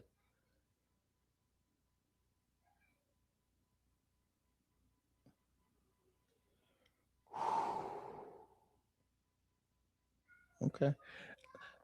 I pray you don't find that one cop that's going to want to test that theory, regardless of color. Fit from have gone through, bro, and he's 10,000% correct about that shit. Real quick before real quick before y'all go in, hey Ella, that is Anton Daniels in the chat. That's the real him. That's his real page. He said he's trying to come up and it's full. I just checked. Yeah, that's fuck is it full? You could put 10 people up at once. Fuck is you talk? You see how he over there lying? It's really him. I checked. All right, I'm gonna have to drop one. I'm sorry, bro. You could have 10 people up there. Stop telling that lie. You said he's trying to answer himself. When you miss it, I don't know. Come on. How do you tell that lie? Let me speak to that point real quick though. While you do that, as it pertains to, there's different forms of racism, right? There's different forms of it. So, my grandmother, for example, come from Charleston, South Carolina. She had to work in white people's homes and getting paid $3 a week. You know what I mean? So yeah, we don't experience that form of racism, right? But there's different forms. So for instance, when you look at the drug war, right, where the CIA could purposely flooded Black communities with drugs to fund the Contra war, correct? You have a generation that happened in the 90s, right? 80s and the 90s. So now we have a generation of children or adults at this point that have mental disorders, autism, all of these different things that was derived from racist government policies that blighted our communities, right? Then we also have an issue. I know the interesting thing is brothers in our generation do a much better job than the brothers in the previous generation of being there for their children and being good fathers, right? But there was, before our generation decided to do something about that, the previous generation was blighted from the redlining and the jobs being removed out of the community. When you even look at the credit scores, right? The FICO wasn't a thing until until it was created to discriminate against Blacks from being able to access credit and loans and stuff like that. So what I'm saying is, although we may not experience the same types of racism that our grandparents and parents may have experienced, some of the things that occurred still affect the generations that are coming forward today and previously. So I just wanted to, make that distinction that just because it's not the same type of racism that our grandparents or parents may have experienced, there's still forms of it from government policies that were implemented that causes generational impact. Specifically, when you look at how wealth is passed down through generations, like even the 2008 housing crisis, most of the wealth that the Black community had built up from the civil rights era to the 2008 housing crisis, a lot of that wealth was wiped out in that mortgage crisis. You know what I mean? So, yeah, but that was just a quick interjection. That was not understanding economics. That was signing poor mortgages, right? Because I would just real quick, right? So again, now we get to conflate our lack of knowledge and our lack of learning to the opportunities and things that we have here, and taking opportunities and taking advantage of those things. You just always go back to racism, the white man. No, we are not where we need to be and should be politically, economically, or social. Like understanding a lot of these processes, bro. How long? I'm not talking about the mortgages that were taking out during the subprime mortgage crisis. I'm talking about the wealth in housing that was developed. Okay, since Mr. Fantastic don't know this, that 2008 mortgage crisis also set up them banks to under appreciate Black homes. Maybe he didn't know that. That put that on steroids. And that's why now you're seeing them banks sit up there, they have to pay out. They stay in litigation over that. All right, he forgot about that. From the 60s on up until that point, not those subprime mortgages that were taken out by everybody, not just Black community. You know what I'm saying? Mm-hmm. Well, first of all, let me say salute to the panel, salute to Philosophical. I know we had our differences in the past, but yes, we did. I respect. And I'm gonna say this before we get started. My issue with you, bro, is not success. It's not the fact that you have subscribers. Get your money. My issue is you come off as someone who's trying to talk to Black men, but at the same time, or talk to Black people or respond to Black culture, but at the same time you shit on Black culture, but you still try to carry the aesthetic that you know that's going to attract the same demographic that you're really trying to reprimand. If that's how it come off to me. Like I heard, like when we was on the panel, the thing that stood out to me the most, beside this, because I reached out to you after that, but you never responded. So no, I don't remember you reaching out to me after. I did. I sent you an email and you never responded. And I said, I get thousands of emails every. I bet. I'm not putting you on the spot, but you responded to the first one, but you never responded to the second one because he was like, we could talk, we could work it out. And I said, but I want to have a conversation first, and I never got a response. But that's neither here nor there. But I'm saying this: when you get on these shows, the main thing that stood out to me that day when I called up on your show, you said, "Fuck Malcolm X, bro," and it wasn't even about. I was of course offended that you said that, but my issue is nobody else was. And I think that you saying stuff like that and people not responding and having no smoke, and all they could see is the fact that I cut this man off, but they had no smoke or no issues for you saying that, to me was bothering me. And to me, I'm seeing a trend of people just feeling like just shitting on Black people all together is something we need to do. Like we can call out the bad elements without throwing out the baby with the bathwater. Because you say fuck Black culture, you say that, but then when you go live, you got Black culture aesthetics all around you, bro. Like you got Chronic behind you. That's a Black street nigga album, for lack of a better term. You got this one, you got that one. So it's like you're trying to appeal to the aesthetic of Black people, but then at the same time you want to smack them down. It's like I think you're sending mixed messages, and I feel like somebody that has your influence can do better than. Two things. One, everybody want to be a nigga till it's time to be a nigga. Shout out to Paul Mooney. Number two, he ain't got no influence. Don't nobody know Anton Daniels. They know him now because of what happened with Corey Holcomb. They don't know this man. It's the same problem y'all ran into with Charlie Kirk. Did nobody know Charlie Kirk until he died? And it's been 3 months since. Well, today's making like 4 months. 4 months, 10 days. They're not even bringing him up. Even his own supporters ain't bringing him up no more. They over there bitching about what Trump did over there in Switzerland. Interesting. Yeah. But that's my opinion, and that's what I want to talk about today. But the floor is yours. You can respond. Well, first of all, I wanted to say respect to the platform, and the reason that I'm coming up here is because I support all creators. You a damn lie. Whether I agree with them or not, right? So I could disagree with you, but it doesn't mean that I don't want you to win, right? So let me start there by saying respect to the. Yeah, but you calling Corey Holcomb a snitch? Yeah, you're right. That doesn't have an effect on his platform. Okay, all right. Platform, and that's why I'm here. The second thing is to answer you directly. I do think that you need to throw the culture away, because what I define as the culture, because I think it's a difference between black people and black culture, right? Hey, Torian, you saw what he did, right? No, you don't need Trump. Oh, here we go. Man, y'all love falling for what this man be telling y'all, blood. All right, you got it. He said throw away the culture. I know what that means. It's black people and it's niggas. That's what he trying to say, but he don't want to say it in front of these black men because he know what's going to happen. It's going to be a free-for-all. Sir, black culture is what's keeping this world going. But, you know, yeah, I don't want to have that conversation. I get it. What we push as black culture is the things that we celebrate the most. And definitively, most of the time, that is the worst things for us. What's wrong with immigrants, sir? Go ahead and go ahead. Type what's wrong with immigrants. Go ahead. We pedestalize, we celebrate it, we don't want to call it out. But then when somebody finally says something about it, then they become the big bad wolf. And so I don't celebrate the majority of what we as a culture like to champion is best for us. It has destroyed our households. It has destroyed our communities.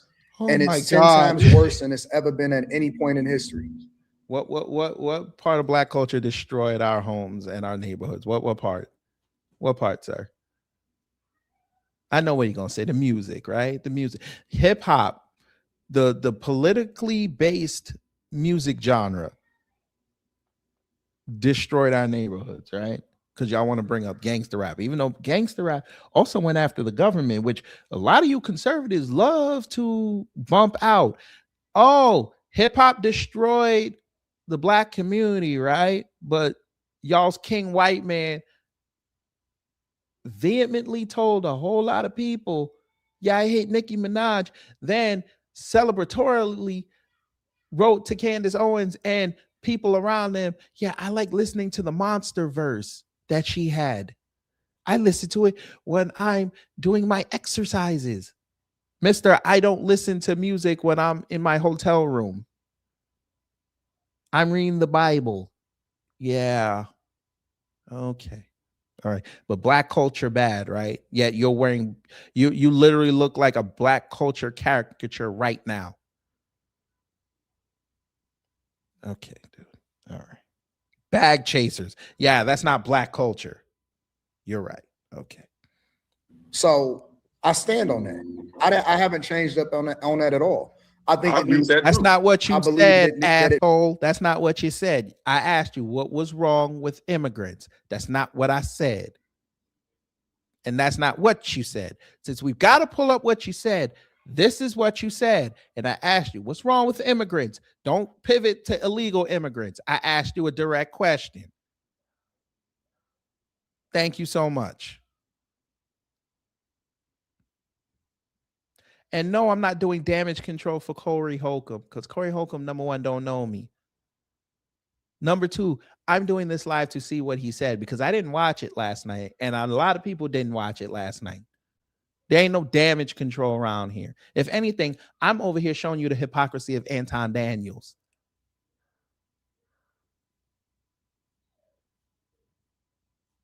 It needs to be a completely different culture, right? We celebrate jail culture, and then we down people that actually go to school every day, and we call them lames. Where? But Anton, we push the worst things for ourselves, but then at the same time, you know how many people wanted to see me lose at Corey's platform? Nigga, you did lose. He got you in your feelings.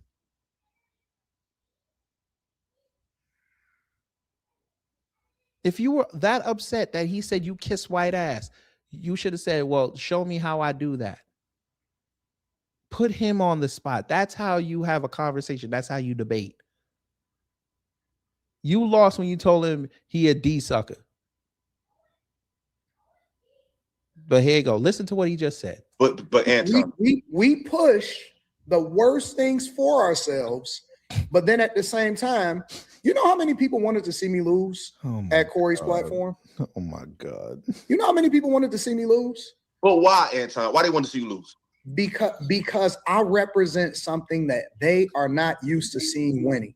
But that's not true, Anton. That's not why everybody wants. That's maybe by some of them do it. But everybody didn't want to see you lose because of that, bro.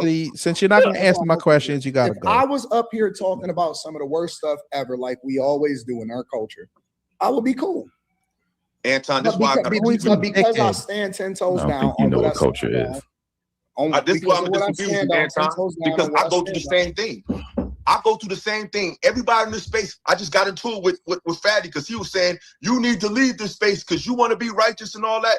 Because I be on panels talking about real shit. I be having interviews talking about stuff that's not messy. And I don't get that support when I do that. So I don't do that. Well, I literally was laughed at by people in this space. Better. There you go. See? Anton just exposed himself again. So because brother want to do positive content and you know the algorithm don't want to push that, they want to push the fuck shit. You telling him to market himself better. Yet you just sat up here and said that we do and push the worst stuff. You see how you're a hypocrite?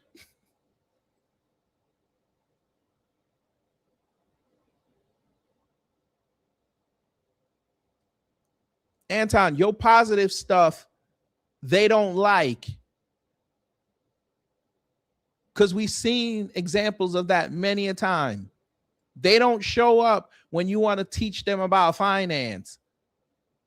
When you're ready to go in on a black woman, yeah, they'll show up. That's the clips that get pushed.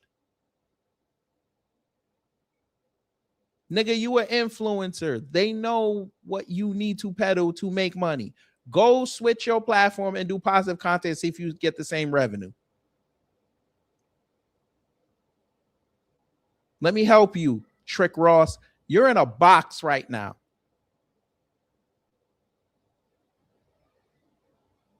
Now you have to be confrontational every time now. You can't go in there and have any more regular conversations. That's why I said earlier, people are going to press you now. You don't even realize Corey Holcomb just fucked up your entire platform. But that's okay. You're going to learn very soon. Get to work! You need to learn how to market yourself better. That has nothing to do with.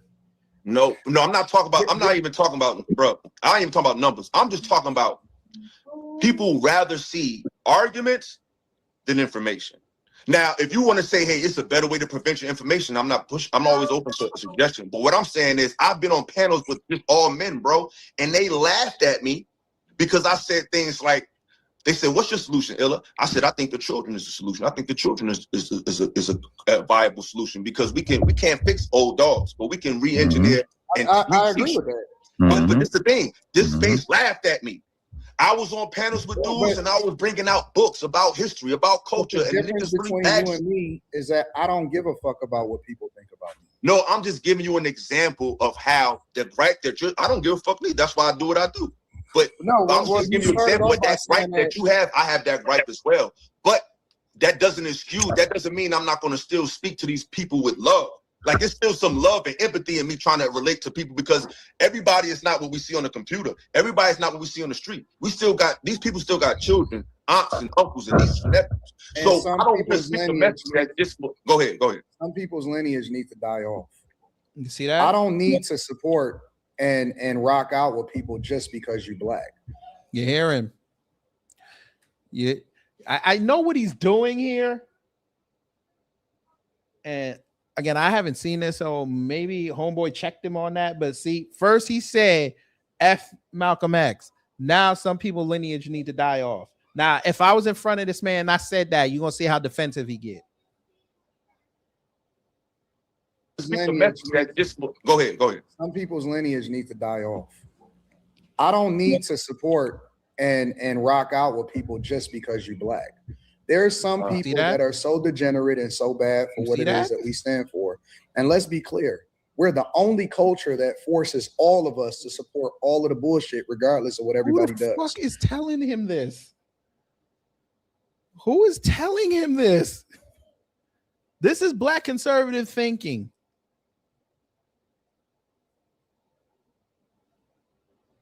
You pets are about to be euthanized very soon. You better stop. I understand it. You got about 10 months. They're going to euthanize you. You better stop.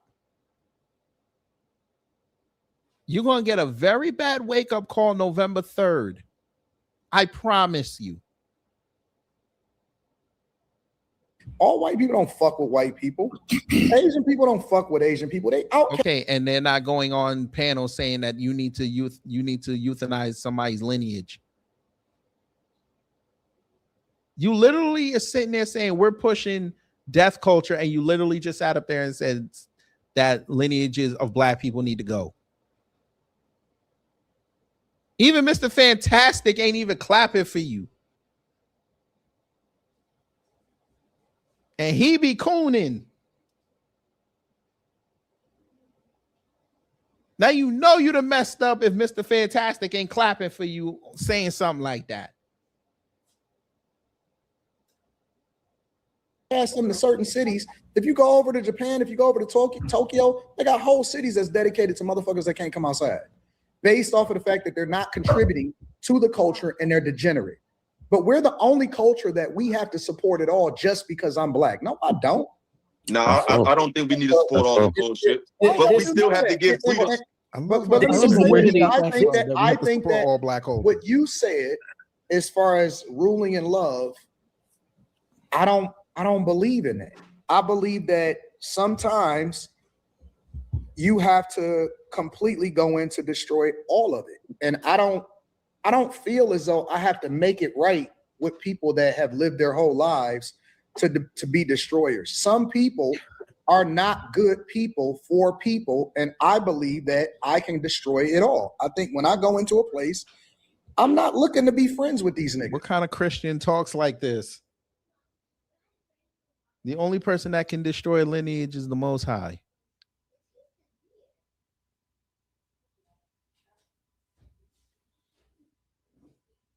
They're not even following their own commandments, but okay, go ahead.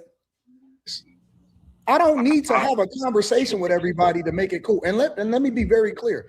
When me and Corey, because a lot of people say I came in with an agenda.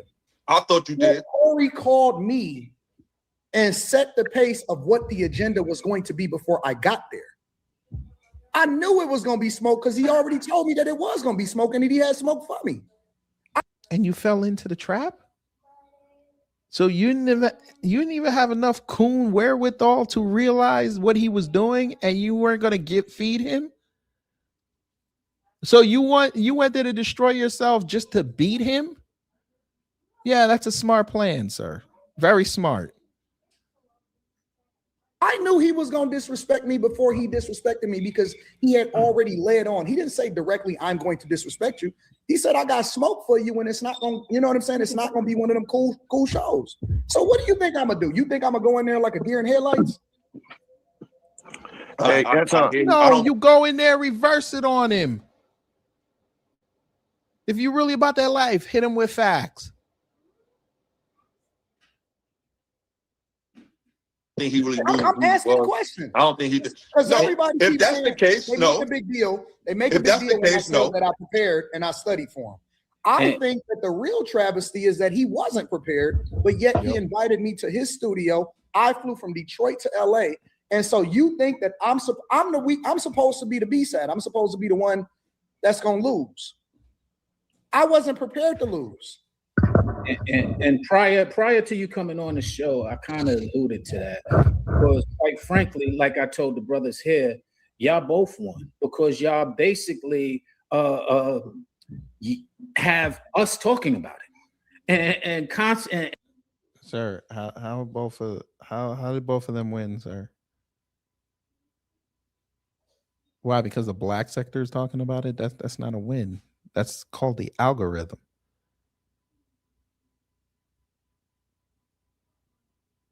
The win would have been if mainstream media talked about it. Now, there's the win. I'm pretty sure TMZ didn't pick that up. Maybe they did. I don't know. I don't see nobody else outside the black sector talking about it like that. Yeah, they put up their little bullshit blog posts, but that's blog posts. I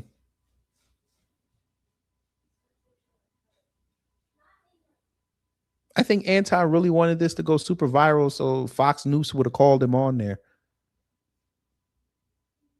He ain't get that call because they don't care. And in the internet space, that is exactly what it's designed for, is to have people talk. Whether they're talking negative or positive does not matter. The point is, we're sitting here talking about it. So I commend y'all both on that. But to my point that I made prior to that, neither one of y'all was sitting there y'all both were doing the same thing. When you pointed out the fact that I met his energy, bro. I never got disrespectful. Until I got disrespectful. Hey, you ain't being honest. You came in, Anton, you came in being condescending, bro. What did I say? Wait. What did I say that was condescending? You said you came in to lose to his chat. You came in to lose to how tough his chat was, and that they not tough. That's condescending. Because the whole chat, if you go back and watch the live, the whole chat was saying, "Oh, he gay, he gay, he gay, he gay." Nigga, you already. Oh, now you're gonna come. So now it's the chat that put you on there. So he already told you he got smoke for you. You read the chat.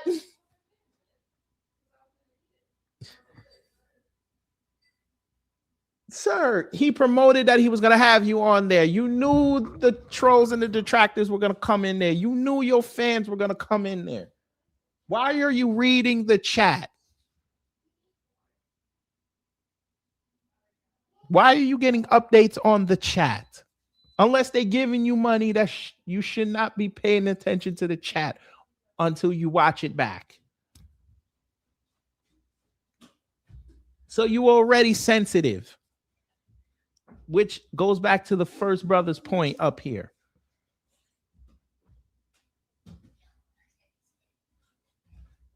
Yeah, he gay. But you just said you don't care what people say. You just said you don't care what people think, bro. The first thing Anton said was that I was coming in and being disrespectful because I talked to the chat. I said condescending. That's what I said. Yeah, but again, bro, this is a content creator part of it, bro.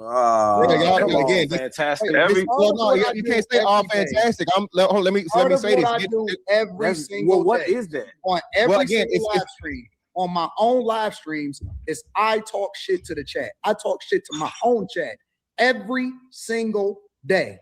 That is not new. And you went to somebody else's chat and they went over there and gave you the smoke.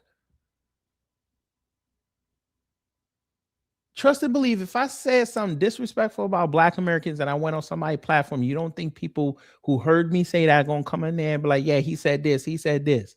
You don't think they're going to diss me too? Come on, sir. Come on. We're not going to do this.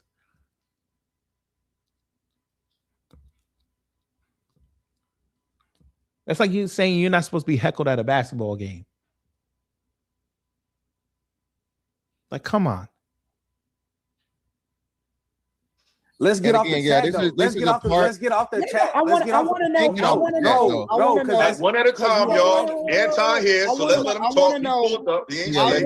The first thing that Anton said was he was on time. Disrespectful to him. How's that disrespectful? Prior to being told, prior to being told that I kissed white men's ass. Not disrespectful. It was condescending. The on-time statement, the very first statement that Anton made was I got invited to a show. And he was late. Wait. I got invited to a show. I flew 4.5 fucking hours from Detroit. So what? Give me a second. Okay, you're right. I flew 4 hours from Detroit. Oh, good God. I'm there on time. Gotta wait more than a half hour for you to even arrive. What the hell? Oh my God. That's what got you. So you the person that gets an invite to a party that starts at 7, you show up at 7 o'clock and they get pissed off that it didn't start at 7 o'clock? Oh my God, this is he's not serious. Sir, you don't know where that man came from. You don't know what he was doing prior to showing up. He could have been stuck in traffic. He could have ran and got something to eat. He might have went and got some gas. You don't know what that man. He might have been somewhere earthquake hit real fast. You know, LA got like 467,000 of those every other day. You don't know. Fine, you were there on time. Good. You're a great guest. Why are you upset? Let me guess, Anton, you've gone to job interviews, right? And they say, okay, come in at 2 o'clock. You're gonna start complaining at 2:01 when they don't call your name.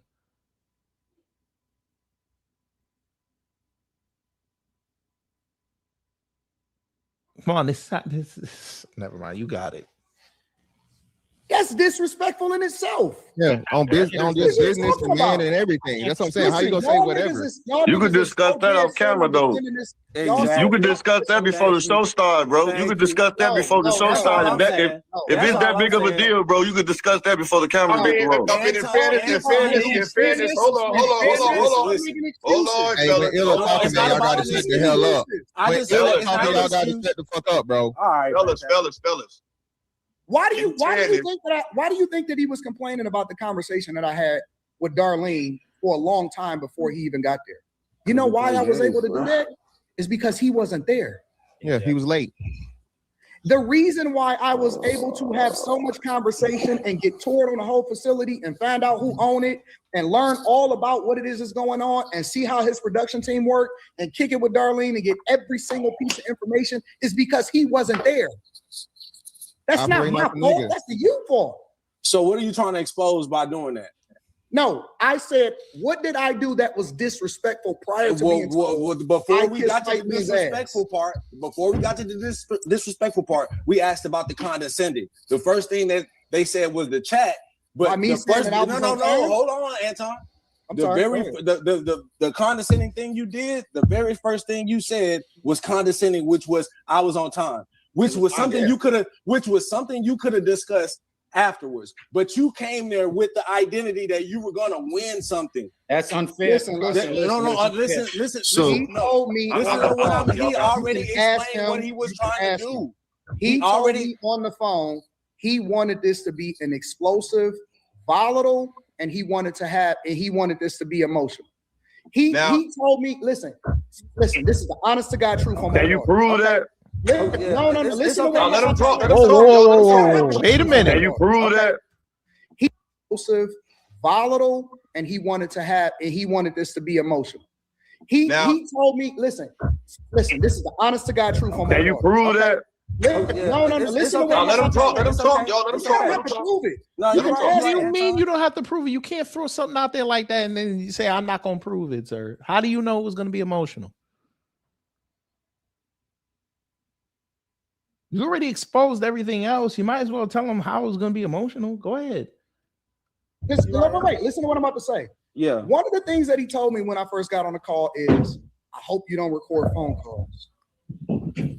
I said, I said, what is that? I said, I don't record no phone calls. I said, you ain't never seen me drop no receipts on nobody phone calls. He don't know you, sir. He go by what you do online. He don't know how you operate.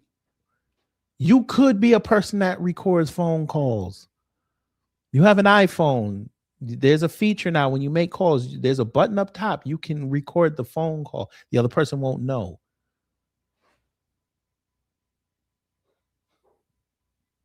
He's never dealt with you before. That's why he's asking.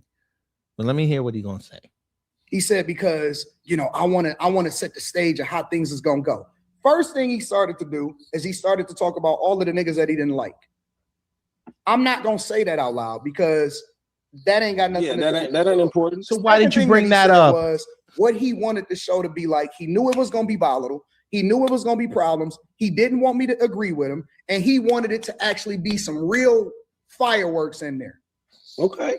That's So fine. if you That- set that- the let me- stage- hold on, hold on. Wow, he just figured out how TV works. He just figured out how media works. And he been doing media how long? You just found out that somebody don't like you. They want to talk to you. They want you to be your authentic self. Wow. He just figured this out. Good job, Anton. Hold on, Picasso. Let me talk. Wait. If you set the stage for how you want it to go, it's your show, it's your studio, it's your production team. You say you want me to be there. I got the text messages from Phil of exactly the time that I had to be there. I'm sitting there waiting, all of this stuff. Why are y'all making so many excuses for a grown man not being able to meet the expectation? Exactly. Let me ask this question. Oh, let me ask this question. Let me ask this question. Monster, let me jump in real quick. I'm gonna say this. Good at. Because I don't want to be petty because we can get to the meat of the shit. If that's the case, out of fairness, I'm not. Nobody can say I'm unfair. We already know our history is well documented. If Corey was late and he told you at the phone, you just saying I was on time is minor, in my opinion. In that instance, that's small. We could just move on. That's what happened behind the scenes, and all you said was you was late. I think that's like it's null and void at that point. That aspect, but it's a lot to unpack in this conversation. I have a question. Wait. Here's the real question, because see, y'all only talk about how I respond. What did I do to warrant a nigga saying to me that I kiss white men's ass? Well, what? Okay, nigga.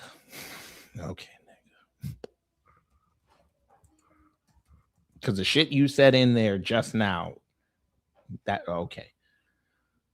You don't think some white racists love the fact that you said that black lineages need to end? Yeah. You ain't got no smoke for no white people. Anton, how long have you been around, sir? How long? Oh, yeah, like this, right?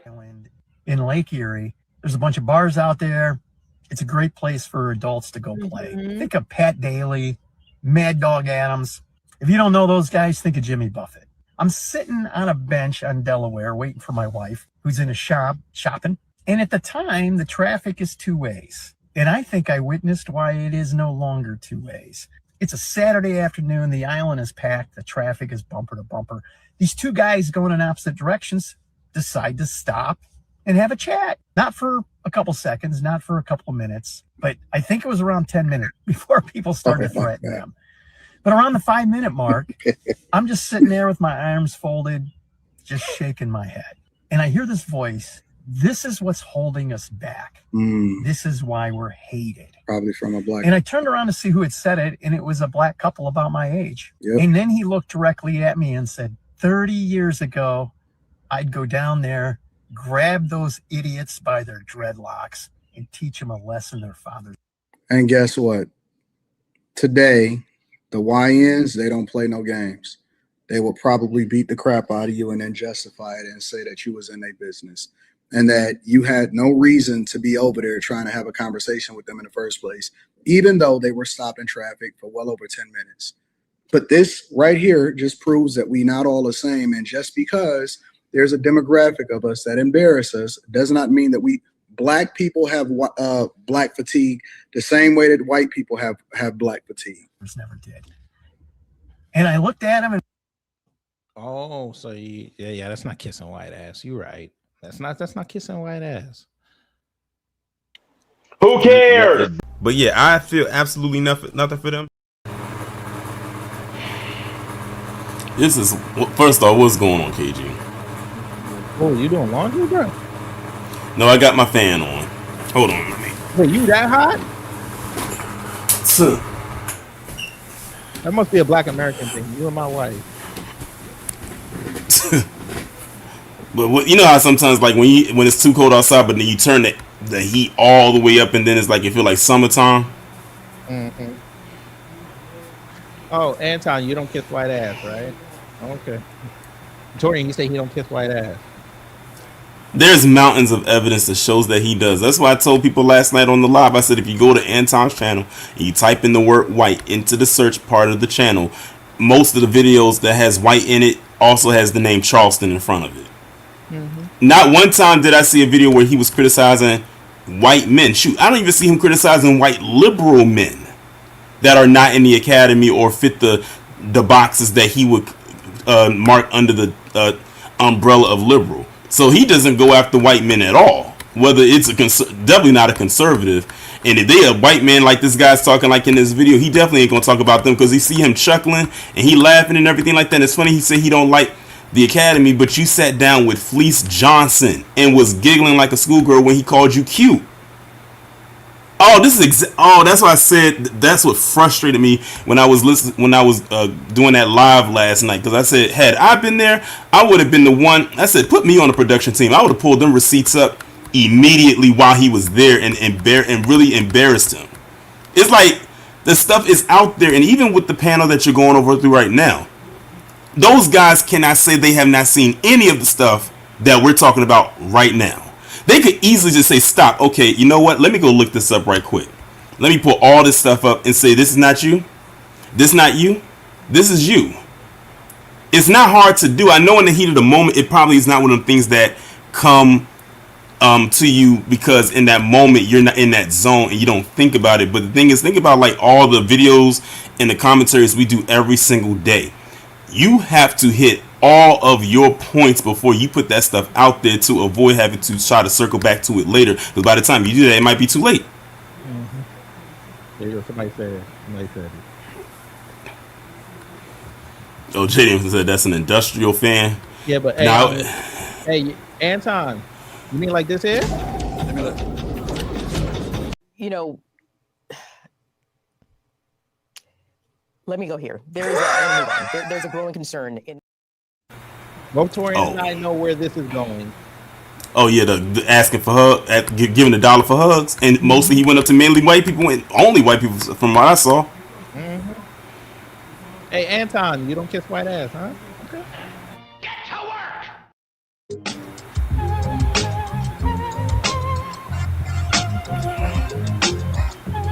And they all walked past him too. Every last one of them. I would have walked past him too.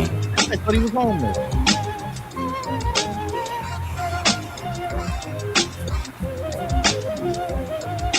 Excuse me, sir. I'm buying hugs for $1. I'm buying hugs. Give me a hug, I'll give you $1. Is that okay?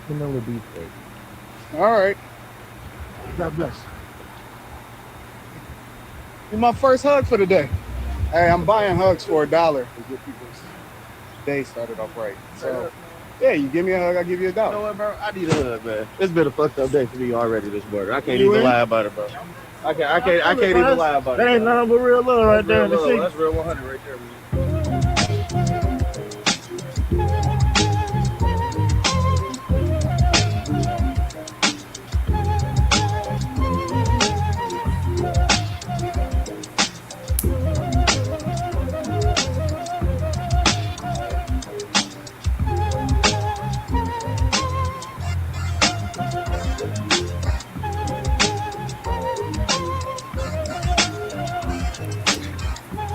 On white people past. Don't talk about that. Excuse me, miss. I'm buying hugs for $1. Get people's week started off right. You should have paid people parking. Wait. I got to give you $1. Oh, okay. Thanks. Thank you. Oh, that's so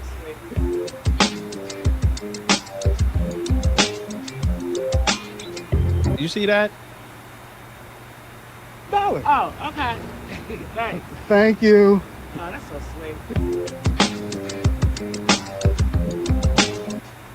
What is this? What is this? He about to say, ready? Okay. You what? A-L-I-V-I, you ain't got no U-G-L-Y, you ain't got no alibi cause you ugly. Yeah, you ugly. Oh my god. That's what it looks like. Detroit doing this. Come on, bro.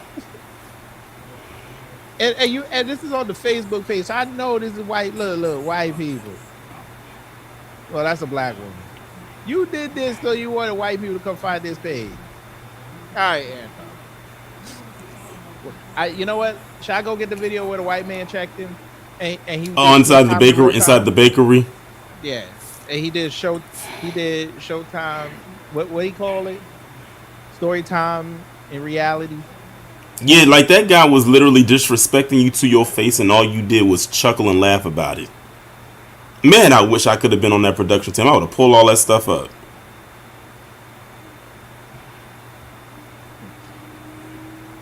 Maybe he took it down. What is this? Oh, white men what? White men responsible for feminism? Oh, Lord. All right, you know what? I don't care. I'll find it. Maybe I'll post it on the page. All right, let me finish off this pause with this panel. Where is it? Here it goes.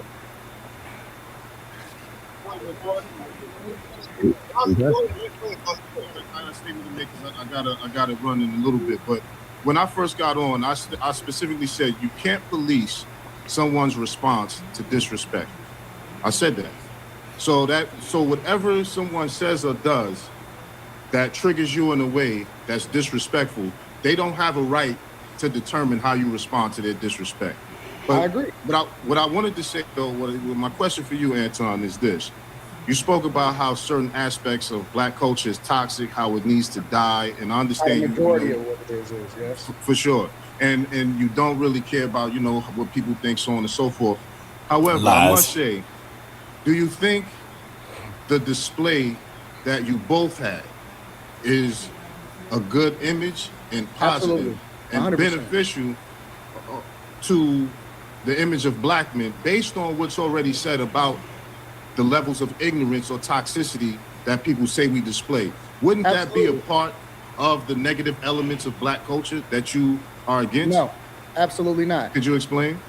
It's because I believe that people need to understand that intellect and the nerd, because I champion myself as being a nerd, that it's cooler to be the nerd than it is to be the guy that he is. Anton, stop it. Stop. That what he showed on that with Corey last week, that's the real him. That's the him that he tries to hide. What he's doing right here, this is the facade. This is the other face. The face that he showed last week, that is the real him. And that's where I'm standing on it. Because if you are a one-dimensional person, you should not have allowed Corey to get you to that point.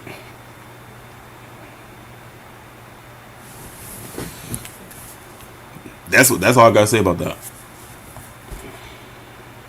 I believe the message that people receive is that the bully get bullied when they don't have themselves ready and prepared intellectually, and it shows that the leaders and the people that we see that elitist tone. So I don't give a fuck about what other people think about. Yes, you do. Yes, you do. Outsiders, what people will say is the image of black people. The only thing I care about is how am I affecting other people as far as changing the narrative of what we should be and how we should be as far as what we champion is the best. Okay. That's the only thing I care about. I don't give a fuck about what nobody else thinks. He wants our image to be good in the face and the eyes of those white men that he won't talk about. Corey was right about that one. He ain't gonna talk about that white man. He's not. He just said he don't care about what other people think. He's lying. He does care what about other people think about him. And he knows it. Because if they didn't, why was he going after the chat like almost immediately in what they were saying? If you didn't care about what people think. If he didn't care, why is he on this panel? Exactly. He was in that chat and asked for that link because he up there trying to clean up his image. Sorry. What you showed last week, it's out there now. When we look about some of the craziest moments that happened, I mean, it's still the beginning of the year. I can guarantee you when I do my end of the year recap, this is going to be brought up. And this, because it happened so early in the year, is one of the first things that just kind of just went out there. But it'll be brought up.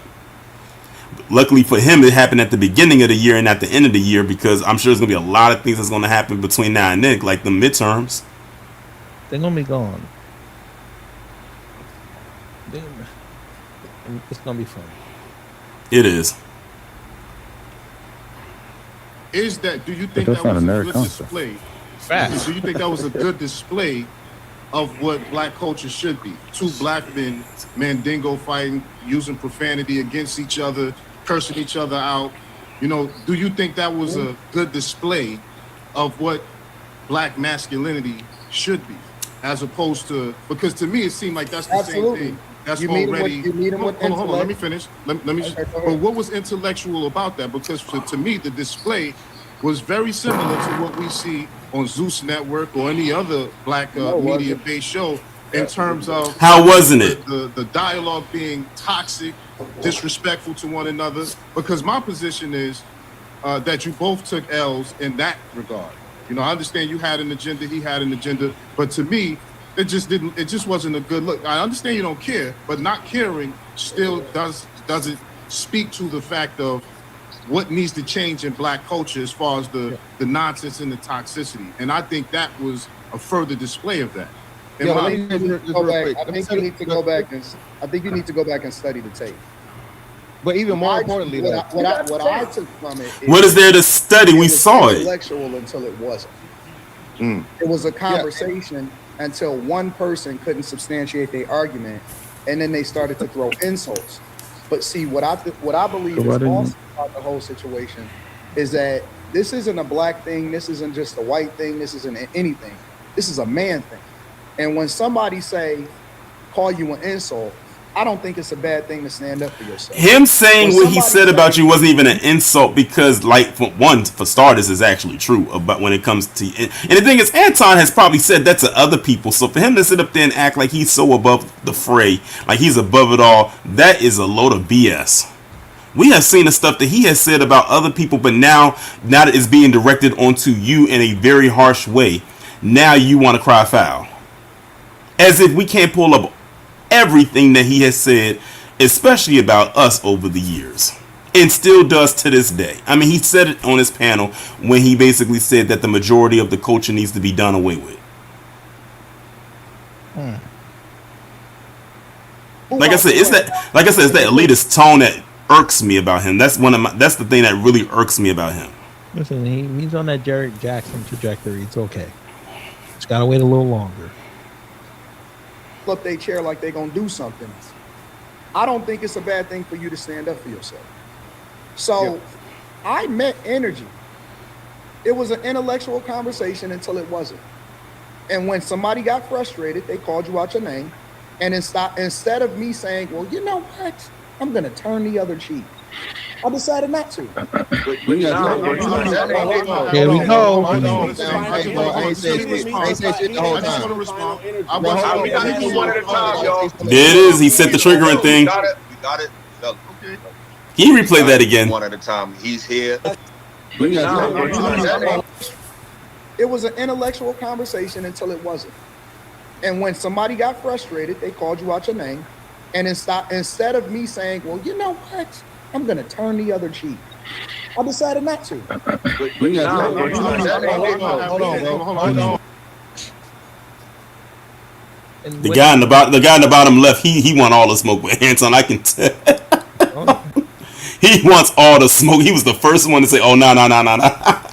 Even threw the finger into it as well. He's like, "Oh no." You know when black people do that finger and then no. That means hold up. You know, we hold on. We're gonna dial it back a little bit. We ain't gonna let you go further than what you just said. Right. We're not gonna just speed past that like you didn't just say that. Come on now. I decided not to. Hold on, Everybody will hold that. Yeah. That was it. That was it. Yo, we got it. We got to do one at a time. He's here. We ain't got a trip. He showed up.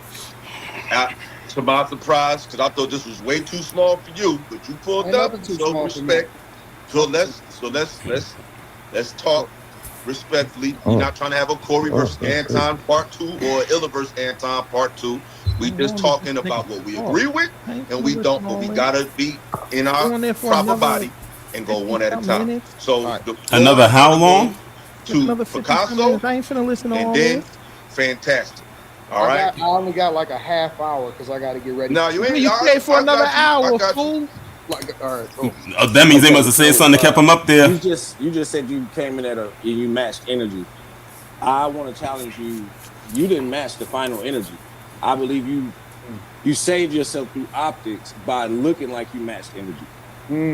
How do you know? Because you didn't say it again. Facts. I said it 3 times. No, you didn't. No, you didn't, sir. No, you didn't. No, you didn't. You said it from a distance, and then when he got in your face, he said, "Say." I'm not gonna say it on here. He said, "Say it again," and you did not say it. You didn't. Again. You didn't. We literally we watched it. We watched it happen in real time. Well, for some people, they watched it in real time because I had to watch it in playback. No, but my goodness, we saw the AI. Oh yeah, and Corey was able to pick that up. He said, "This is AI." Because that's not what happened. We motherfuckers saw it live. Every news outlet picked that up. TMZ, I think TMZ picked that up. If I'm not mistaken, it might have. I don't remember, but the internet picked it up. Everybody circulated the clip. People were doing their commentaries off it. They weren't using no AI because they all would have been sitting there complaining, saying that was an AI generated clip. My goodness. He tried to spin it because he went on the tour after that. He tried to spin it. He went on that tour immediately too. He struck. He tried to strike while the iron was hot, and people didn't fall for it. Stay conservative. Because see, the thing is, he must have thought that He must have thought that 5150 was a channel that only garnered about maybe 200 people in the chat. No. That chat had over 25,000 people in it last night. I know because I was one of the 25,000. I sure did stay up and watched it. I had a free day, so that's how I was able to stay up a little late. And I watched it. You want me to put a pen on my shoulder and say, Anton, this is the part that everybody missed. When he got in your face, he took time. He said, "Do you want to go there?" I don't know all the verbatim, right? But when he put that mic down, he said, "Say it again." Since you wanted to say, no. See, I'm not good. No, he playing dumb. He playing dumb. Like, no, that's not what he meant. You know what the going outside wasn't what he was talking about.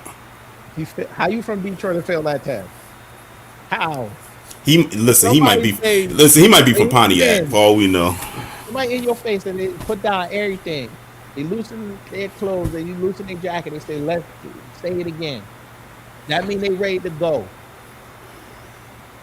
That ain't for you to go sit. And I'm glad he pressing him about that because they not faulting him for his BS. Again, he stayed up there for another hour. Man, listen. I'm not doing it. Good. I'm glad you're not doing it. I might go look for it myself and just watch it myself just to see the load of crap he gonna say. He said, "Do you want to go there?" I don't know all the verbatim, right? But when he put that mic down, he said, "Say it again." Since you wanted to say no. No, you should have said it again. Said it again. And he knows exactly what he's talking about. You should have said what you said. He said, "If you got a problem with what I said, let's go outside." You were trying to give yourself an out with LAPD. Because you wanted to sue him. Because probably when you went on that tour, you probably liked what you saw. You probably want to move your operations to LA.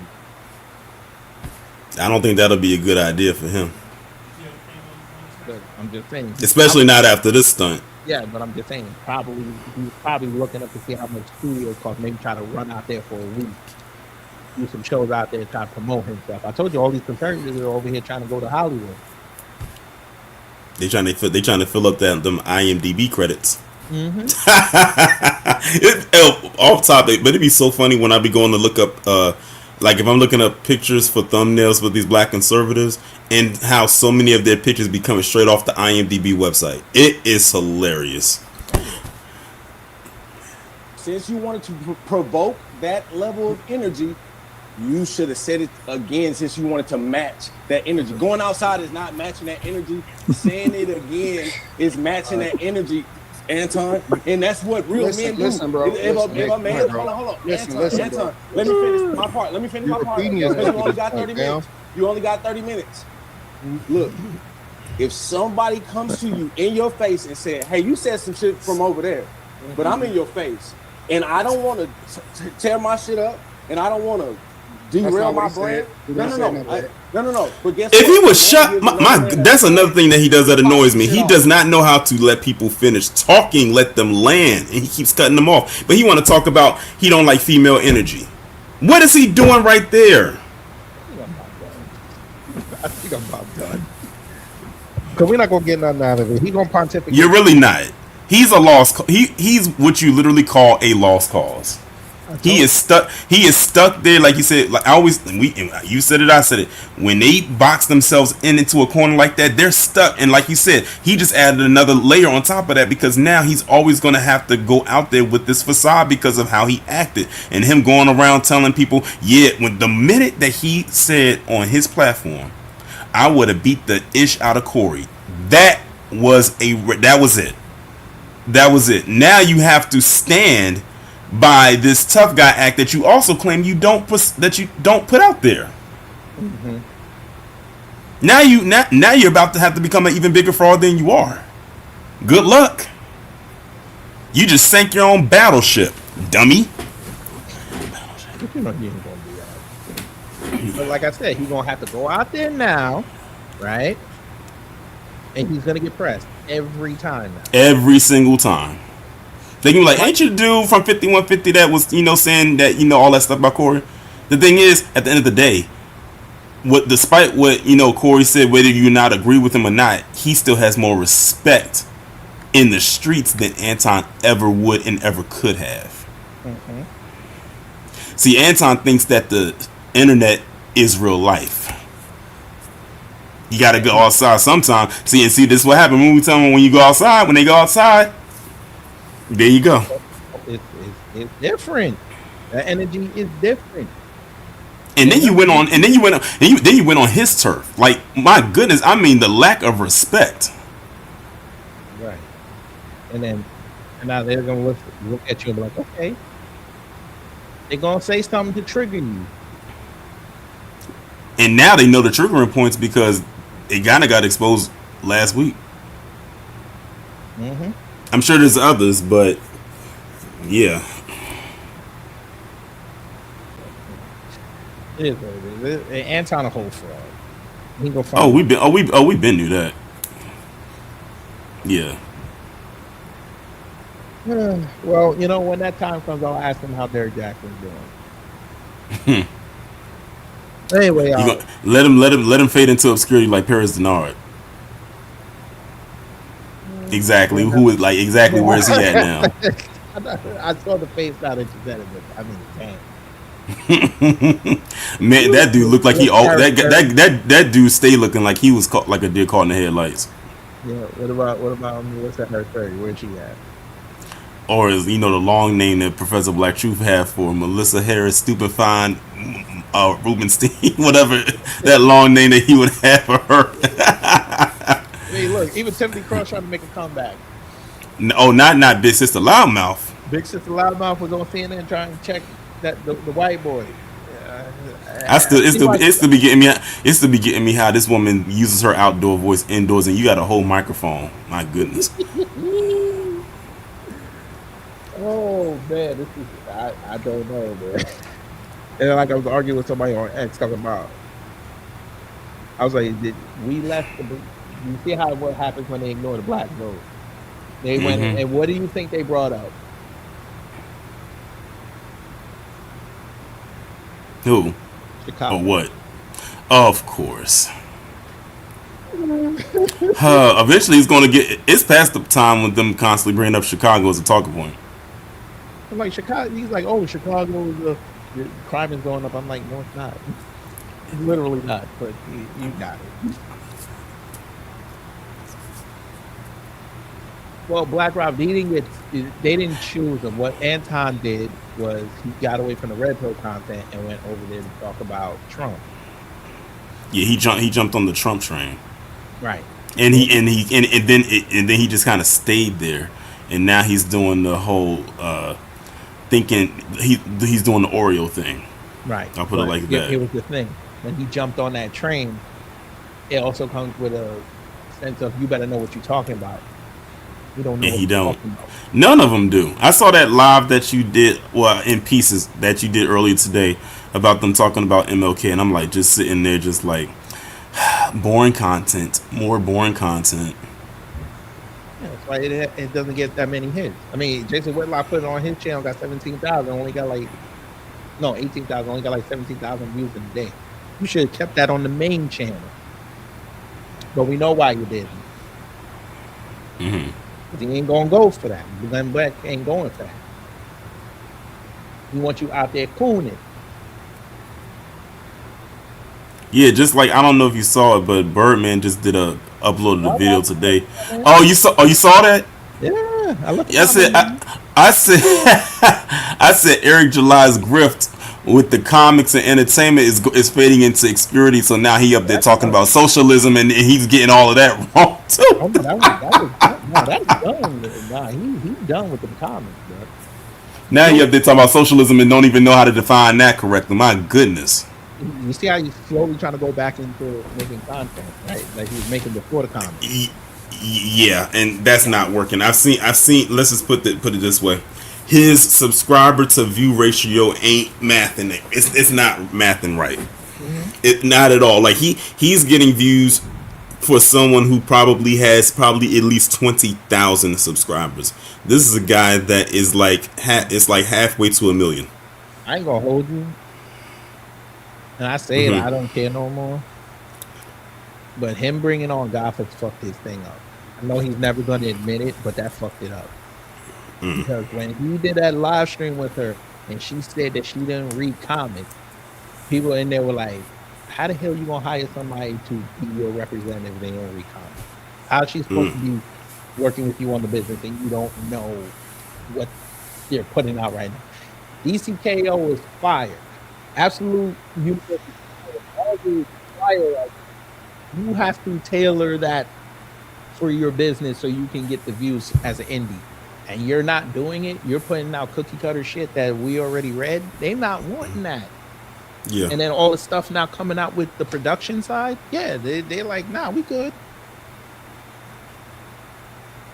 So he's probably just filling orders now that he's already got, and then I don't know what else. That's why now he's trying to do content again. After saying last year he was going to ease back. Please.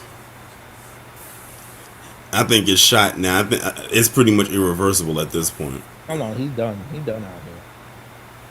His best bet to get back views is to go full libertarian. He ain't gonna do that. Yeah. He's another one that's too far gone. November 3rd. Well, I can say this. I'm glad it ain't me. Nah, you do the Lord's work. I know they messing with my channel, but I'm doing the Lord's work out here. Make sure you hit the like. And the hype.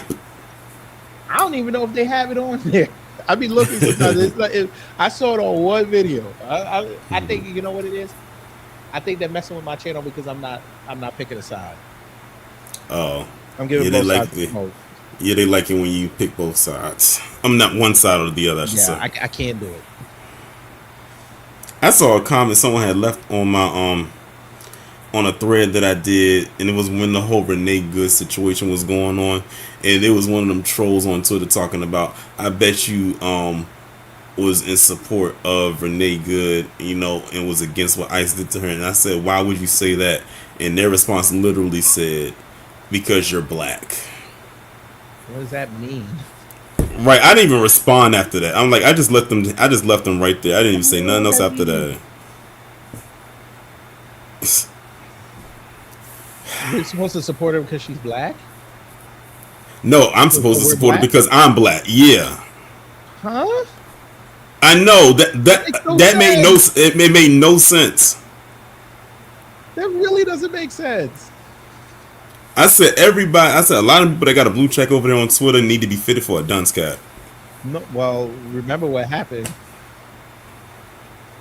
What's that? You know what's coming. That the YouTube I mean, sorry, the Twitter revenue apocalypse is about to show up.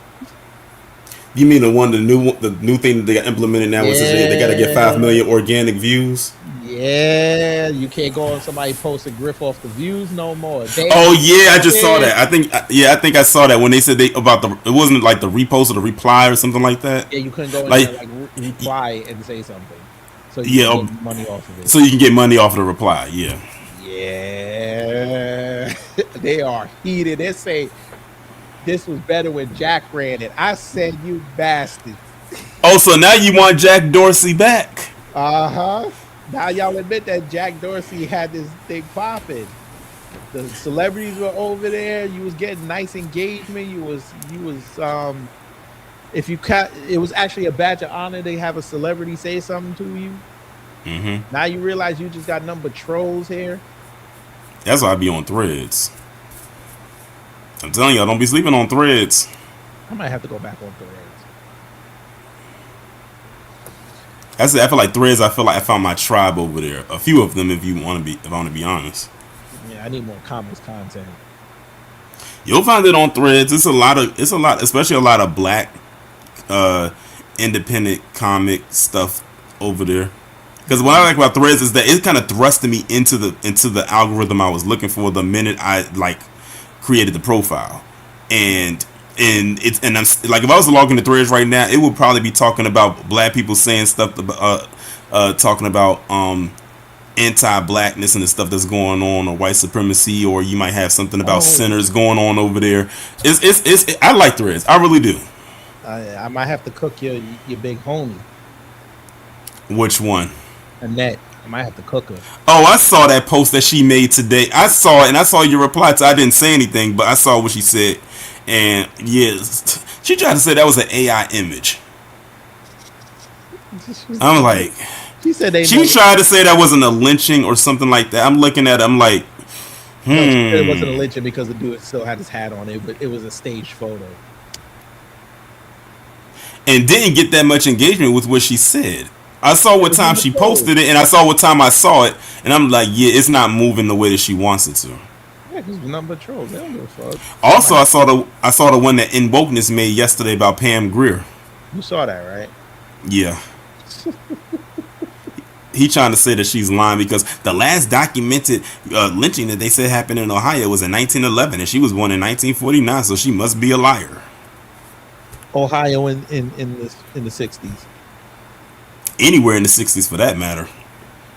Oh, because it's Ohio, it's in the north. You didn't think they were lynching people in Ohio? And I saw people on there trying to like make fun of her weight, saying that she would look like a man and all types of stuff like that. And I'm like, do y'all know who this woman is? That's y'all just saying? That's where Sydney Sweeney got her whole aesthetic from. You better stop. But you know, I might have to do a video on Annette because Annette not too bright. And I was gonna say something disrespectful. Annette all wrong. Annette all wrong. Yeah, I was gonna say something disrespectful. I'm like, listen, I understand because when kids kicked your ass, you might not. I was gonna say the same thing. I was like, every time Annette says something like this, I just keep thinking of why she got fired from that substitute job. You got your ass kicked by Baltimore kids. Yeah, she ain't right in the head though. She's not. But I'm gonna let her be. And I'm gonna let y'all be because it's a beautiful night and we still got 3 hours, so you could go out and hump something. But anyway, y'all, hopefully you learned something if you did a dumber job. If not, I'll try to be better next time. Be here tomorrow. The Sambo Lorien Awards will be here, and it's gonna be fun. I'm gonna finalize the list tomorrow morning, and we're gonna have fun. We might even make it interactive by having people come up. But y'all enjoy the rest of your night. Stay warm, please, because they're saying that some ice storm is supposed to come here this weekend. So make sure you get your supplies if you're in the South. If you're in the North, get your supplies anyway. You in the West Coast, y'all have better weather. Still get your supplies. If you're in the Pacific Northwest, leave the salmon alone. Stop letting them kick your ass. But get your supplies. And if you're up there in the glove, I know Anton Daniels is embarrassing, but it's okay. Get your supplies. And don't worry, baseball starts in 3 months, so you'll have somebody to root for.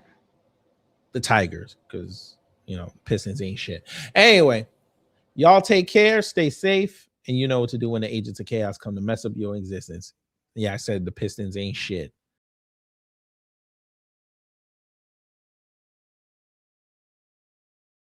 Oh, here it goes. Time's up. Get your ass up. We gotta get out of here now.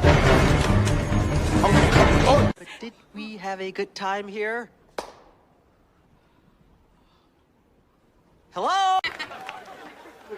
Gotta get your groove on.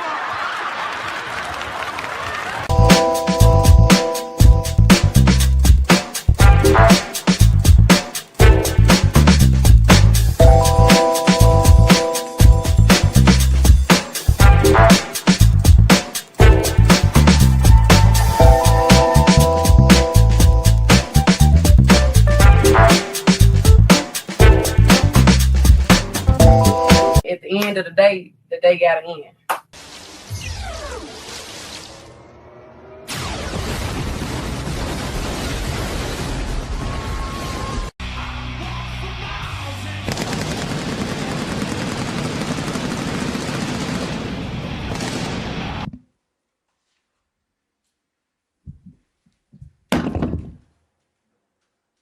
That's it.